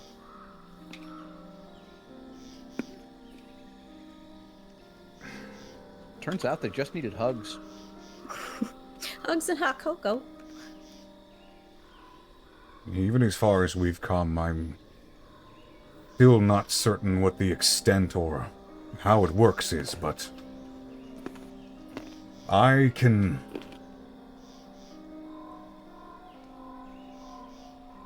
block certain emotions, such as the need for chems or the need to inflict violence.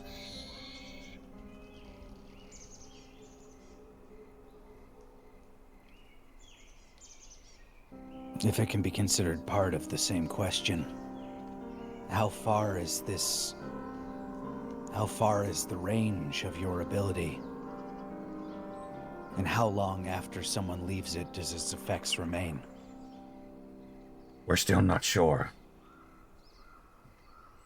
There's a death claw outside of your township that still speaks with the tongue of man. I convinced it not to attack. Deathclaw. Of course. Zuul's mate. Yes. I suppose I In thought that fact- he would stay in the fall and find something else, but I never expected him to pursue me here. He You wasn't say- pursuing you. Ah, I see. In fact, I was going to ask permission to take Zuul out to the forest and speak with him.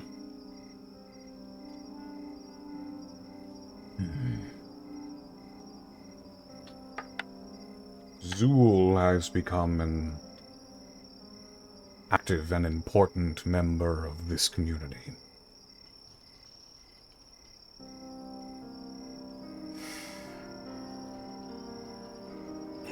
This Deathclaw, what is its disposition? Angry, but reasonable. For now.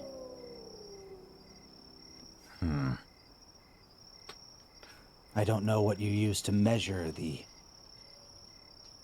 fall off of the stilling. But if you had somebody who wished to see the Deathclaw's current state, they'd be welcome to come along as an observer.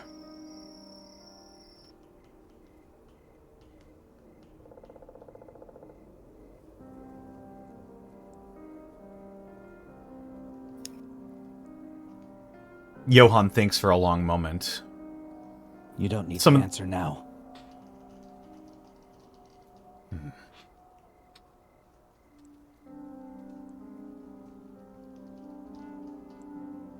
I think we owe you an answer now. He looks around to the rest of the ring of advisors.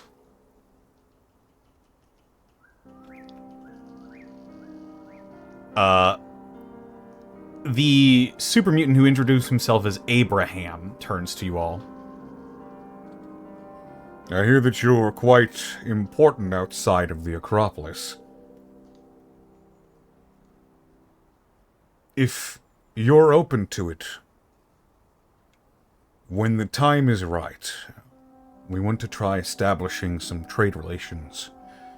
And I think the first place that we were planning on moving is Back west?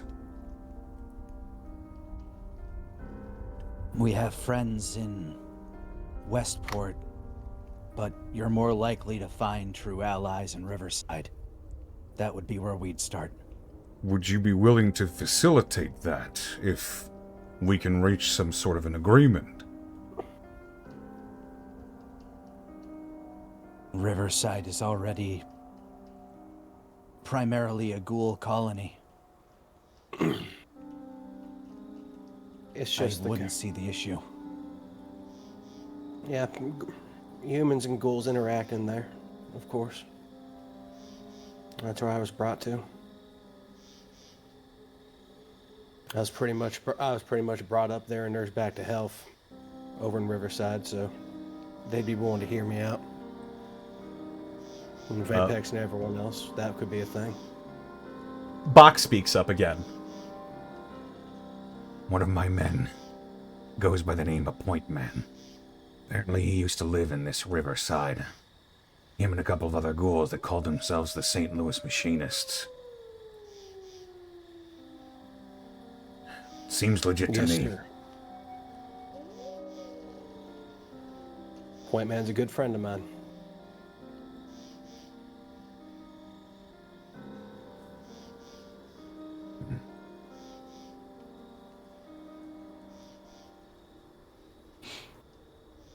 Then yes, we'd be willing to assist.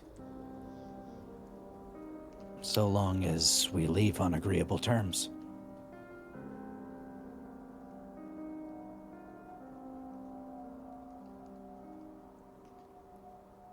Abraham nods and he sort of returns to his resting position.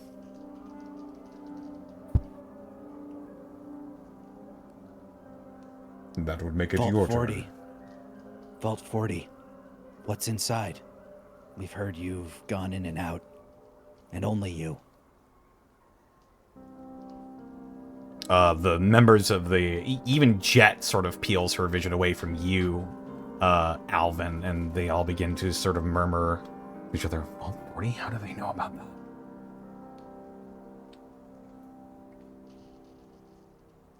that? Johann raises a hand and calls for silence. Vault 40 is...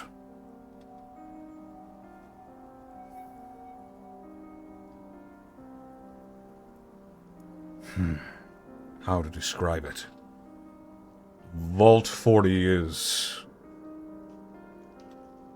not something that normal humans can really get to. Highly radiated. Yes, and what's more, there is...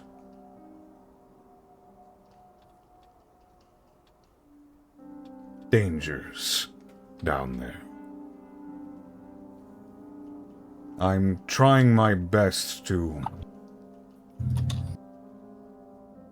make sure the coast is clear before we continue exploring in earnest. But Vault 40 contains strange traces of the old world that we are still trying to figure out.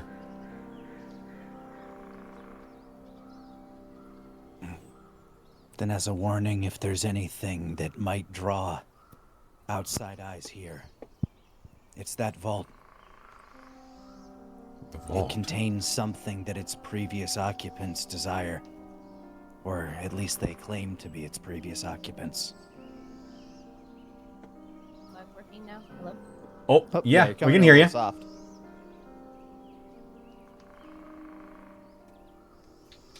Yellow. Yellow. Hello? Can't hear you now, Sarah, if you're trying, but... We see you lighting up. Oh, yeah, I hear, like, a very distant whisper through static. Ruh-roh. Ghost in the machine. Hello? There you There are. we There go. you are. Hey, there you is. Sorry, I was wondering because I wanted to say, when Johann says radiation and dangers, can I take one to know that, please? Your takes one to no one is giving you back very odd, mixture of emotions.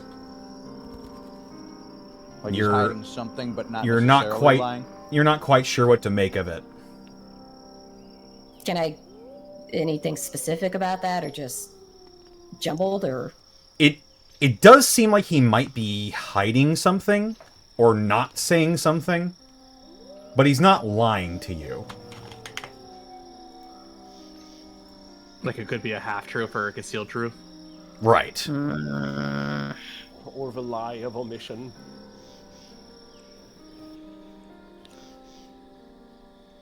That particular vault might be the thing that draws attention to you.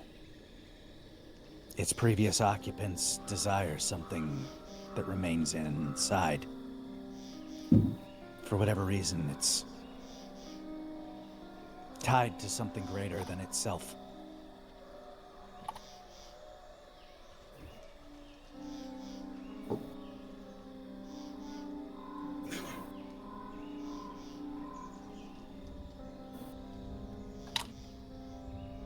Johann looks nervous. This is distressing news. cocks head to one side. Do you know who we're talking about, Johann? The previous denizens of Vault 40. I haven't really heard of them being out and about. The only thing I know is that they're gone from here.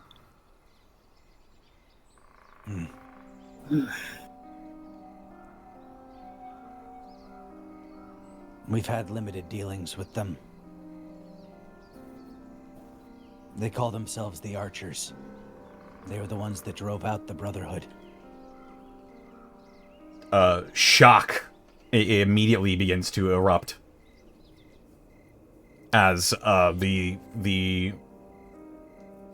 Emerald Ring begins to discuss amongst themselves the implications of the information you just dropped.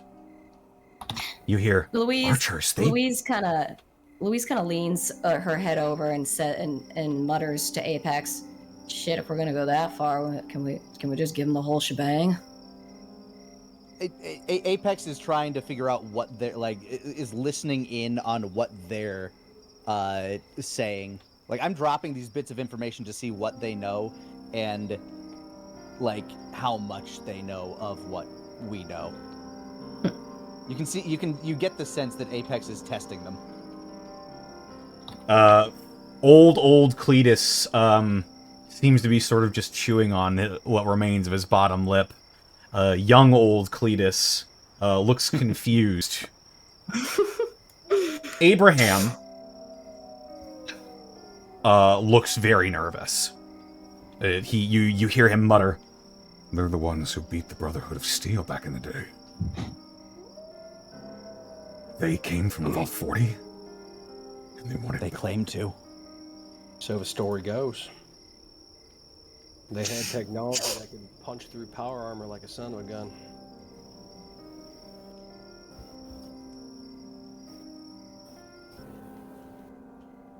Yeah, ever seen a Madcaster? Those things are fucking wicked.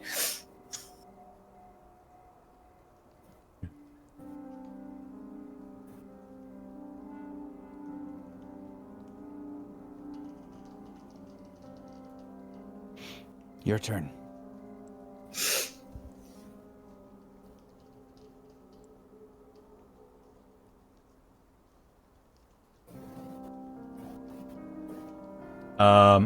Old Cletus turns to you and mumbles,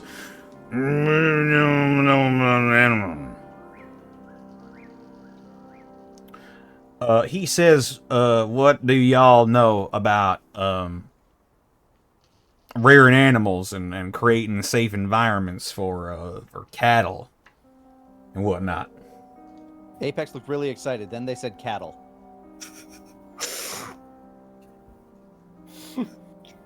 Or, I mean, you know, Brahmin are they're work animals, but, y'all can eat them, too.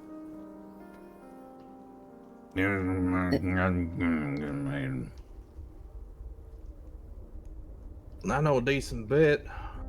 Was a farmhand for a good while. Did some ranching as well.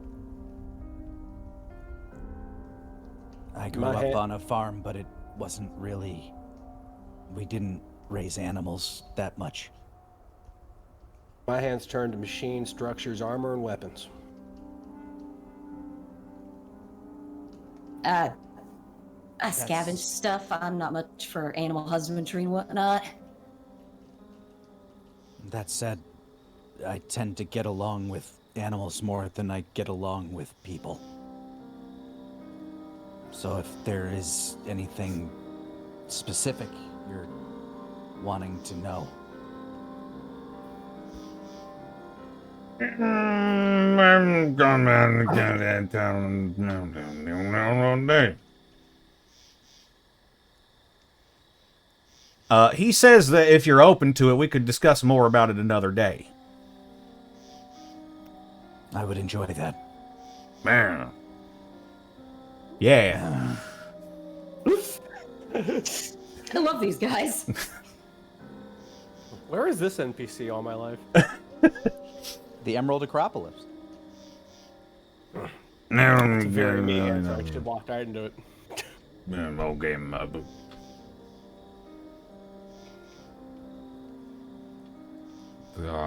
Yes. Did anybody else have? Oh, sorry. I mean, I have stuff I want to ask, but again, it's like, how far do I push? Because there's a part of me that just want to go from broke and be like, you don't know how to control this shit. What are you doing, man? Tree wizard. I'm a tree wizard. It's like someone's gonna fucking punch my goddamn teeth out. You know, if this came to blows, Apex would immediately get up and start throwing hands.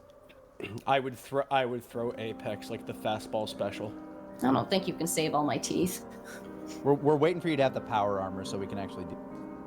I'm so excited. We're gonna try the real world fastball special. I break every bone in my body. No, it's okay. We'll just slam you with a stim pack. You'll hold it close to your chest, so when you go ahead and impact their body, your shattered bones will reheal immediately. So that's the problem with doing it without adamantium bones. How they get you. That's how they get you. That's how they get you. Gotta buy that adamantium DLC.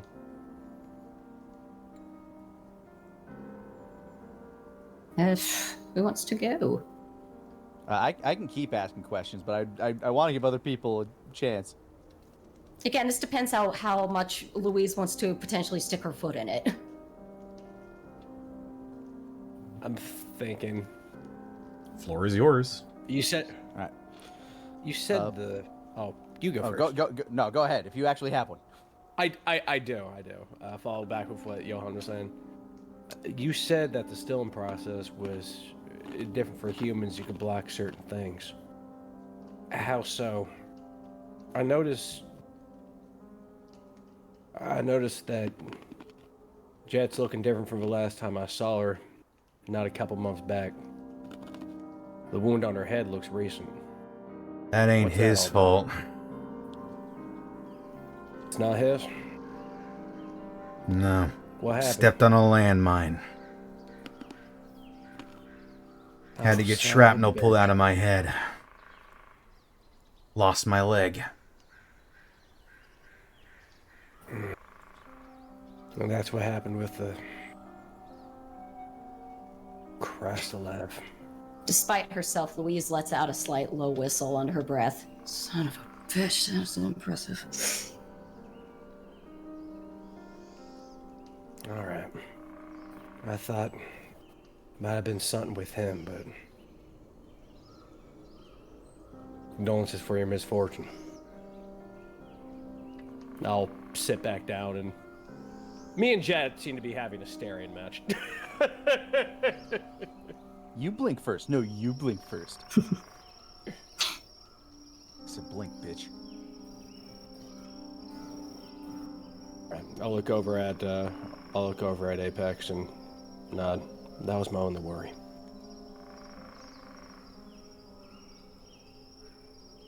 Your turn.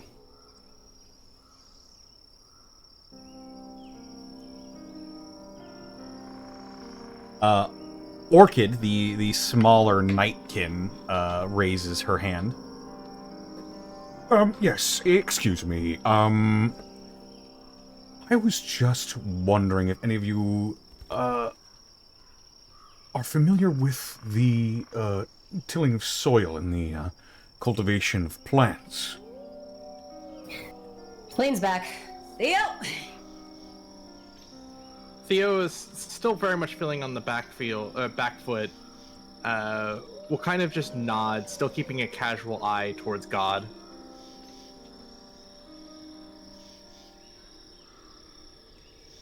What do you want to know? Well, actually, I was just curious if, you're familiar at all with the, ways to de-irradiate or perhaps get to more soil underneath that is not quite so irradiated. Apex is watching you now as well, Theo. Getting through areas of, rough soil or heavy soil. It's a bit tricky, but it is doable. Yeah. Depends on how much time you got, I suppose. I suppose we have plenty. I've been conducting my own independent research in further out west, but I figured I might be of more use out here, where things may actually begin growing. Yeah, there's a few tricks I can probably share with you, but I think I'd have to look at the soil you're looking at first to give you better advice. Yes, the small bits and bobs that we've been able to produce have been promising. However, there is one minor detail. Jet speaks up. All the food you grow here is irradiated. We can eat it for a time, but not for long. Well, soil's a problem, yeah, but doesn't matter how good your soil is. The water that helps grow your crop is still radiated water, then not going to matter much.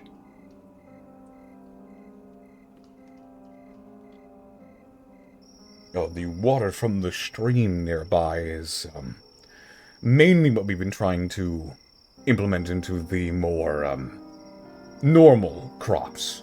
However, we do have our own individual water sources for our main crop fields. However, those are heavily irradiated. And so, in order to cater to the needs of our smaller friends, we've elected not to expand into those fields. He'll kind of nod. Well, I've certainly heard of ways to lighten up heavy water, but again, how much time you got? Maybe it's something we can discuss tomorrow if you're sticking around. That depends. Well, I hope to discuss more about this with you further. I'd be happy to do so. She smiles at you and sort of readjusts her dress and continues taking notes.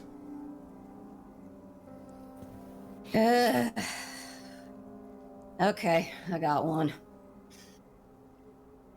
Slaps her knee and stands up. Hey, Johan. Good to see you again. Good to see you as well, Louise. I scratched the back of her head. I'm gonna ask you to forgive me. This is gonna potentially be extremely fucking rude of me. But if you remember me from before, I'm the type who tends to nitpick at idiotic things until someone wants to cave my fucking skull in. Actually, point of order. She goes back into her bag, looks around, finds a pair of scrap metal that sort of looks rather flat and long, taps it against her skull. Yeah, that'll do. Tosses it out in front of her, in case any of you feel inclined, once I'm done with my question.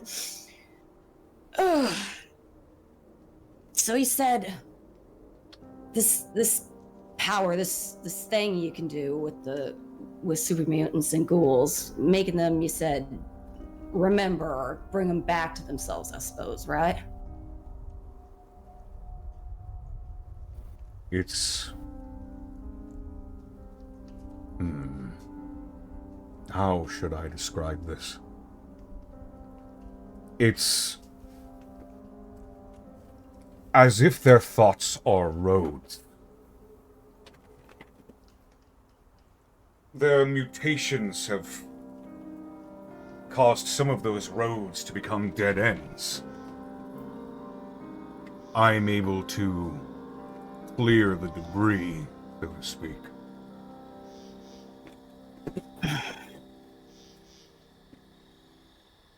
It sounds real good, but... And here comes the insulting part. Johan, I gotta ask. Are you sure if you even yourself said you don't quite get how this works, how you're doing it, are you sure it's that? Or is it, or could it be you're imposing your own will on people? Because I know how much you wanted this. I know how this was your dream. I know how much you dreamed about it, wanted it, fervently wished for it. And you've got insane, immense, incredible power in you. But are you sure what you're doing is giving them back their free will? Or could it be you're maybe imposing your own on them?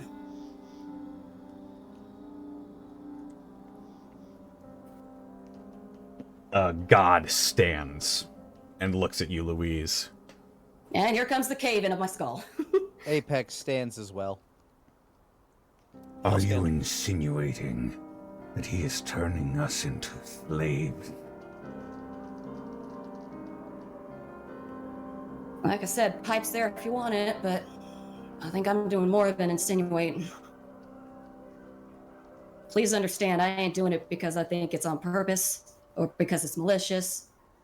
But it's like you said, Johan. Even you don't get how this works. And how could you possibly claim to understand this? You just got here, you normals. You know nothing. And Johan raises his hand. It's all right. It's a fair question. And one I'm not insulted by. Johan will then stand and begin to move over to you, Louise, and over to your whole group.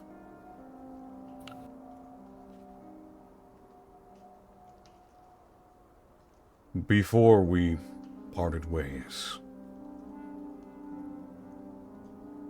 Cynthia told me something.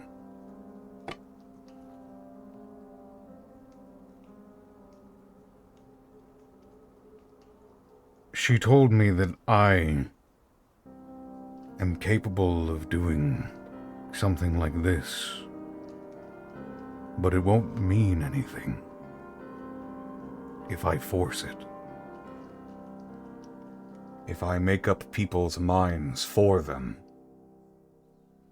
I would be no different than the tyrant kings of ancient history. Certainly, truthfully, I'm not even sure if I am capable of exerting that much of my will over another being. Because I've never tried. If I may, Johan, you don't have to try. That's what scares me. Right before you left us, I saw you force Alvin and Apex to their knees. I don't think you were trying then either.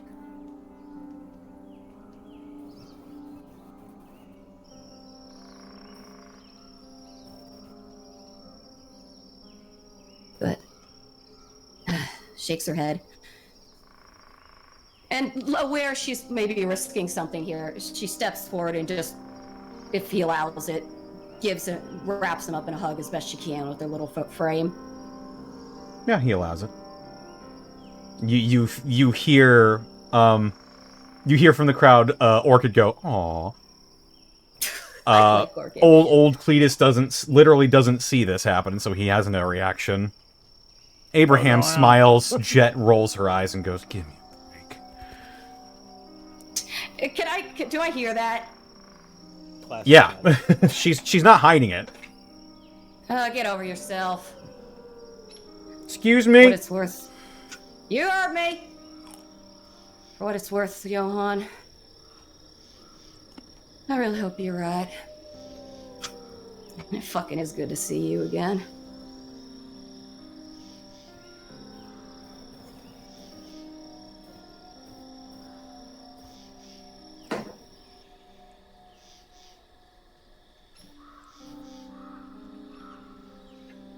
He smiles and slowly will pat your back and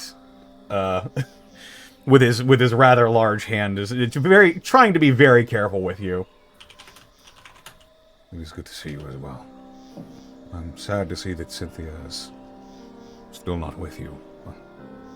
Well, Sort of leans back, reaches up, and gently with what she can of her fingertips just gives him a pat on the cheek. She's good. Don't you worry about it. And thanks for not having anyone cave my head in. Plops back down on her I cushion. still don't understand where you're getting this idea from, but no one is going to attack you here. You are my friends. Glances at God. They may put on grim dispositions and shows of force, but I assure you, so long as I am here, no harm will come to you. Of that, you have my word. This is so stupid of Louise, but she gets that trademark grin and she sort of leans sideways so she can look past Johan at God and goes, so he has a big old softy underneath all that, huh? An interesting statement given the topic of the question. Freedom. I look at God. Do you not attack because you choose to, or because you're not allowed to? I do not attack because you are no threat to me.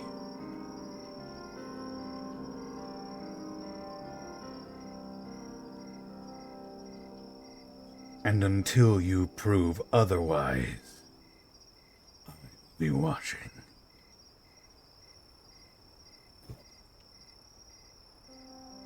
I look him up and down. Likewise. On all accounts. And I sit down.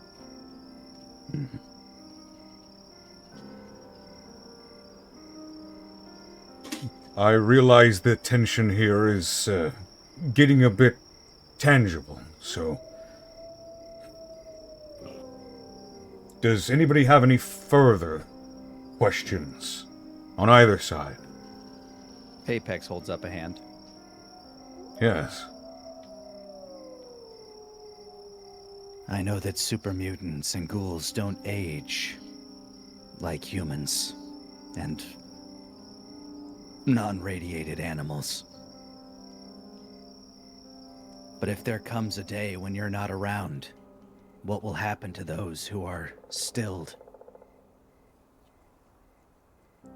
What is your plan for that?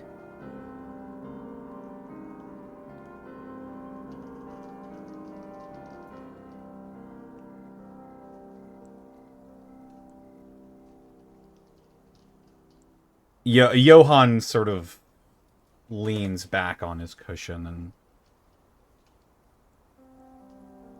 sort of looks out into the starscape that you see around you, the night sky speckled with pinpricks of light.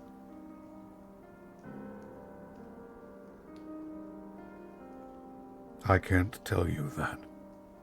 Not yet.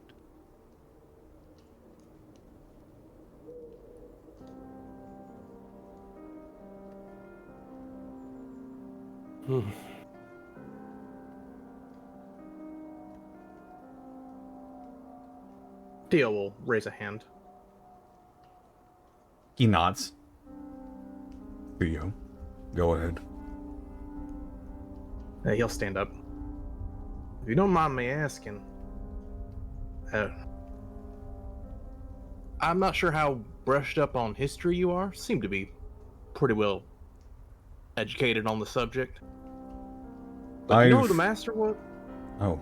No, go for it. Do you know who the master was? I know the name. God stands back up. Are you referring to the original master? Well, I'm referring to the one that raised an army of super mutants and damn near declared war on all the wasteland, maybe not the world.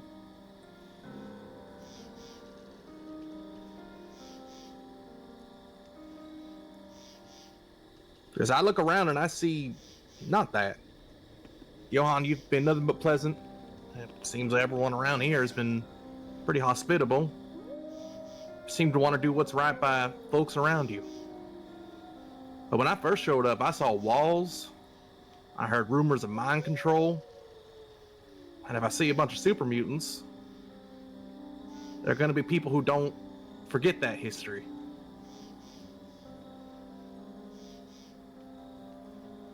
Now, I'm glad to say that I'm pretty sure I was wrong with that assumption. For that, I do apologize.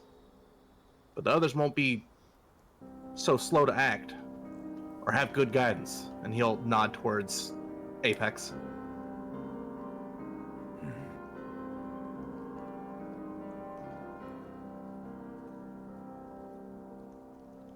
Apex just stares.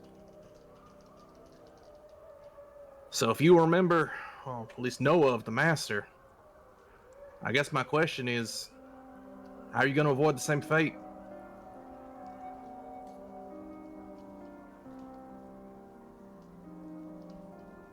It's a question that seems to have been on everyone's mind as they all sort of simultaneously turn to Johan.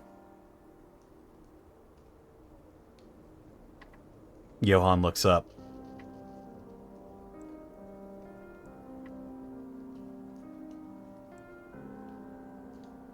On this point, I can say that I truly am glad to see you all again. Because I will need your help. And that is where we're going to end the session for this week. Opa! Opa! Opa! Indeed. Mouse? Hello. There we go. Ooh, and there it is. Another one in the bag, ladies and gentlemen. Where's my music? Now on this weekly edition of Gateway. Now, weekly. Gateway. I was able to switch over just in time to see a bit of the PNG tuber thing you had going for us. Yeah. Whenever you talk, you enter vats. I like that. Now we just need like the little chibi-fied versions where the mouths pop open. Pop, Yeah. Pop, pop, pop,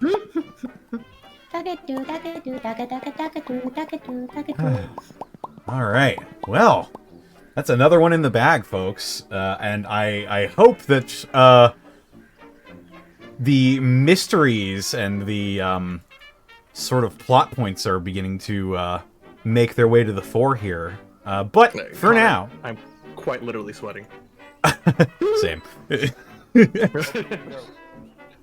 But yes, thank you all for stopping by. Thanks for listening to another episode of Gateway. And I suppose before we sign off for the evening, we should de-introduce ourselves, starting with the one, the only, my very good friend, Fringe Type. How you doing? My name is Fringe. I stream on twitch.tv/FringeType. I play Alvin in this game. It's very tense. I have so many questions for Jen. I might have more next week. Let's go!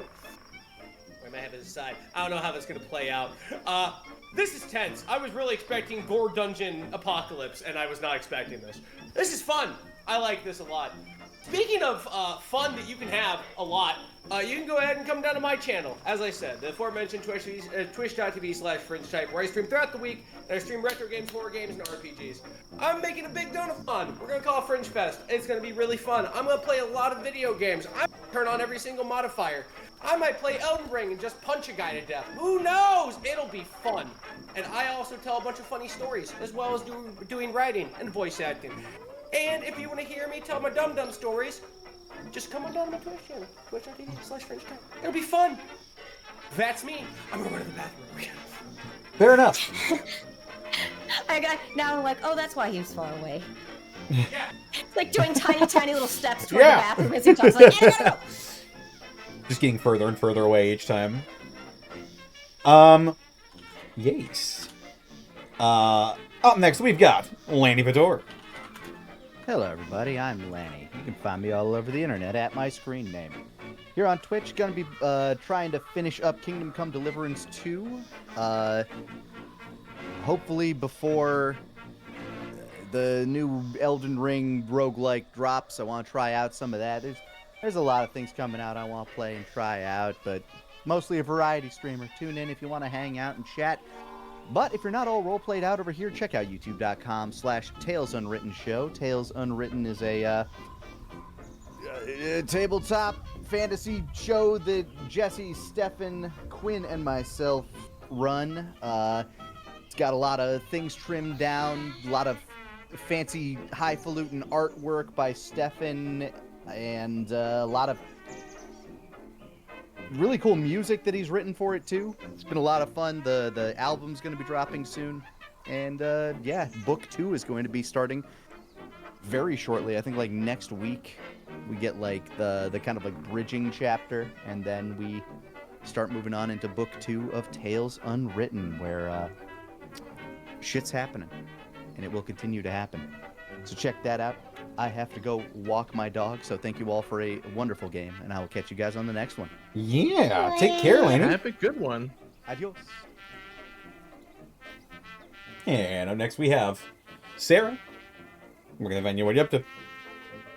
I'm on Blue Sky and YouTube as Stephanie Lilia. I'm here at Animazement, North Carolina till tomorrow. I can't announce certain things yet. I'm dying. Come June 5th through the 8th, I'll be at Otaku Fest. I believe that's in Miami. So if any of y'all want to come by, if you're in the area, come say hi. Yay! Bye-bye. Yes. No, not bye-bye, but I'm done. Excellent. And up next we have Xanalis Grim.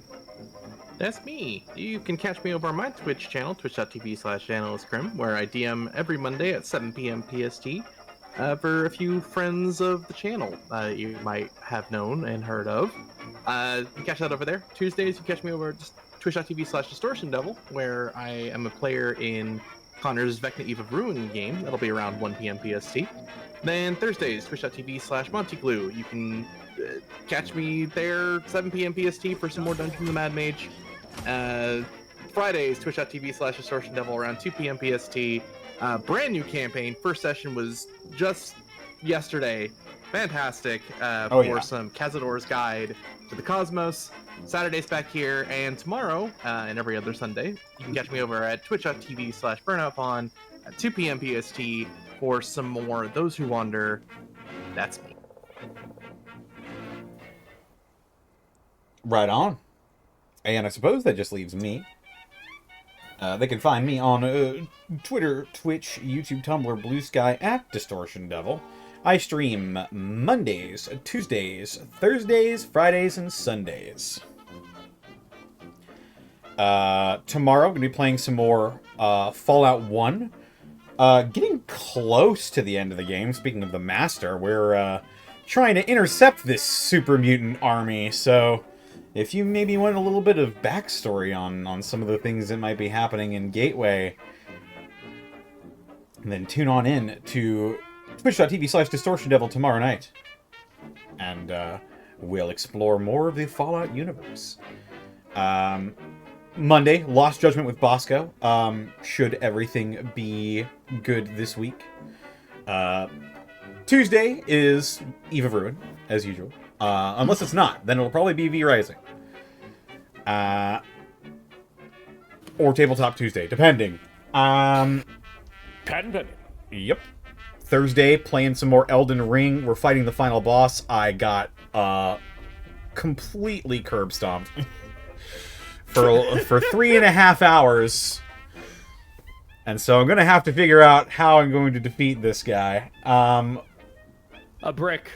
A brick. Magician's brick!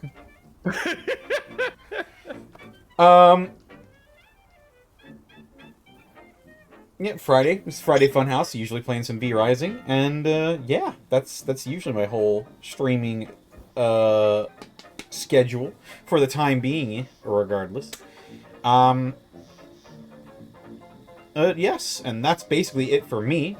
This episode of Gateway was brought to you in part by Die Hard Dice. Die Hard Dice! Die Hard Dice is, as always, your one-stop shop for dice and dice accessories, and if you head on over to dieharddice.com, you can use the code Unexpectables to save 10%. As well, check out our merch store. Yes. We've got all sorts of fantastic designs out there, including the Gateway design, which is the comic book cover for The Runaways. Looks really good on the notebook option. IMHO. In your honest opinion. Oh, that's nice. Not just any opinion. The honest My opinion. honest opinion.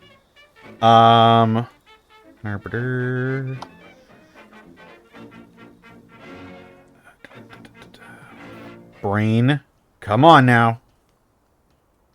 What's next? Bits and subs.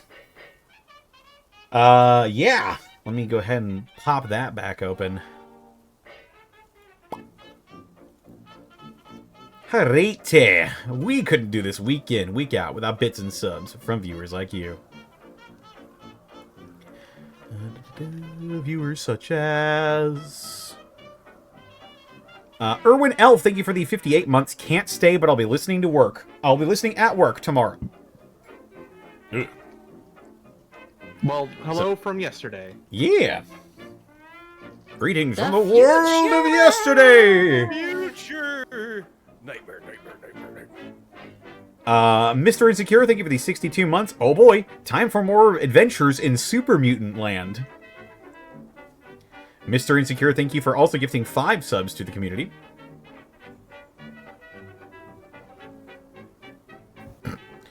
The 7, thank you for gifting out a community sub. Yeet Aladit, thank you for the follow. And Scat Flipsa, thank you for the 44 months. Aw, I missed most of the session. Stupid 11-hour shift. See you in the VODs. Get yourself good some work, rest, Lito. Scat Flipsa.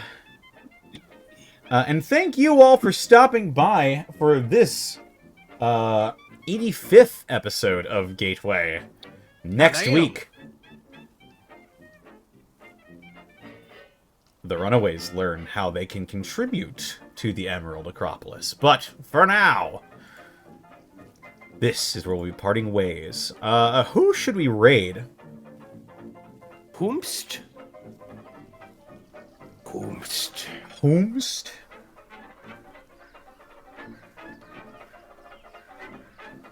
No one really on that I follow.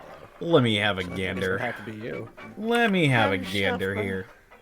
Yeah, have yourself a little look. You know what? Tiki the Troll is currently playing Battletech. Oh, let's go. Tiki! I'm with that. Let's raid Tiki the Troll. What should our raid message be? You want it related to BattleTech or what happened tonight? Let's go for what happened tonight. Let's see. God, Something no. Cletus said? What did Cletus say? Pharaoh, you have any examples? Battletech. I just keep thinking about Hot Fuzz. I suppose. I suppose. He says he's Wildman. supposed. Hey, you know what? Let's do something related to BattleTech. Irby Derby. Irby Derby. I love Irby Derby. Irby Derby will be our raid I kept trying to message. think of quotes from the master, but they're too long. Normals. Normal. Just picturing All right. God now being like, someone's going to die. Have fun! Of fun. All right. Irby Derby will be our raid message. Take care, everybody, and I will see you all next week for the Unexpectables. But for now, take care, everyone. Bye-bye. Goodbye.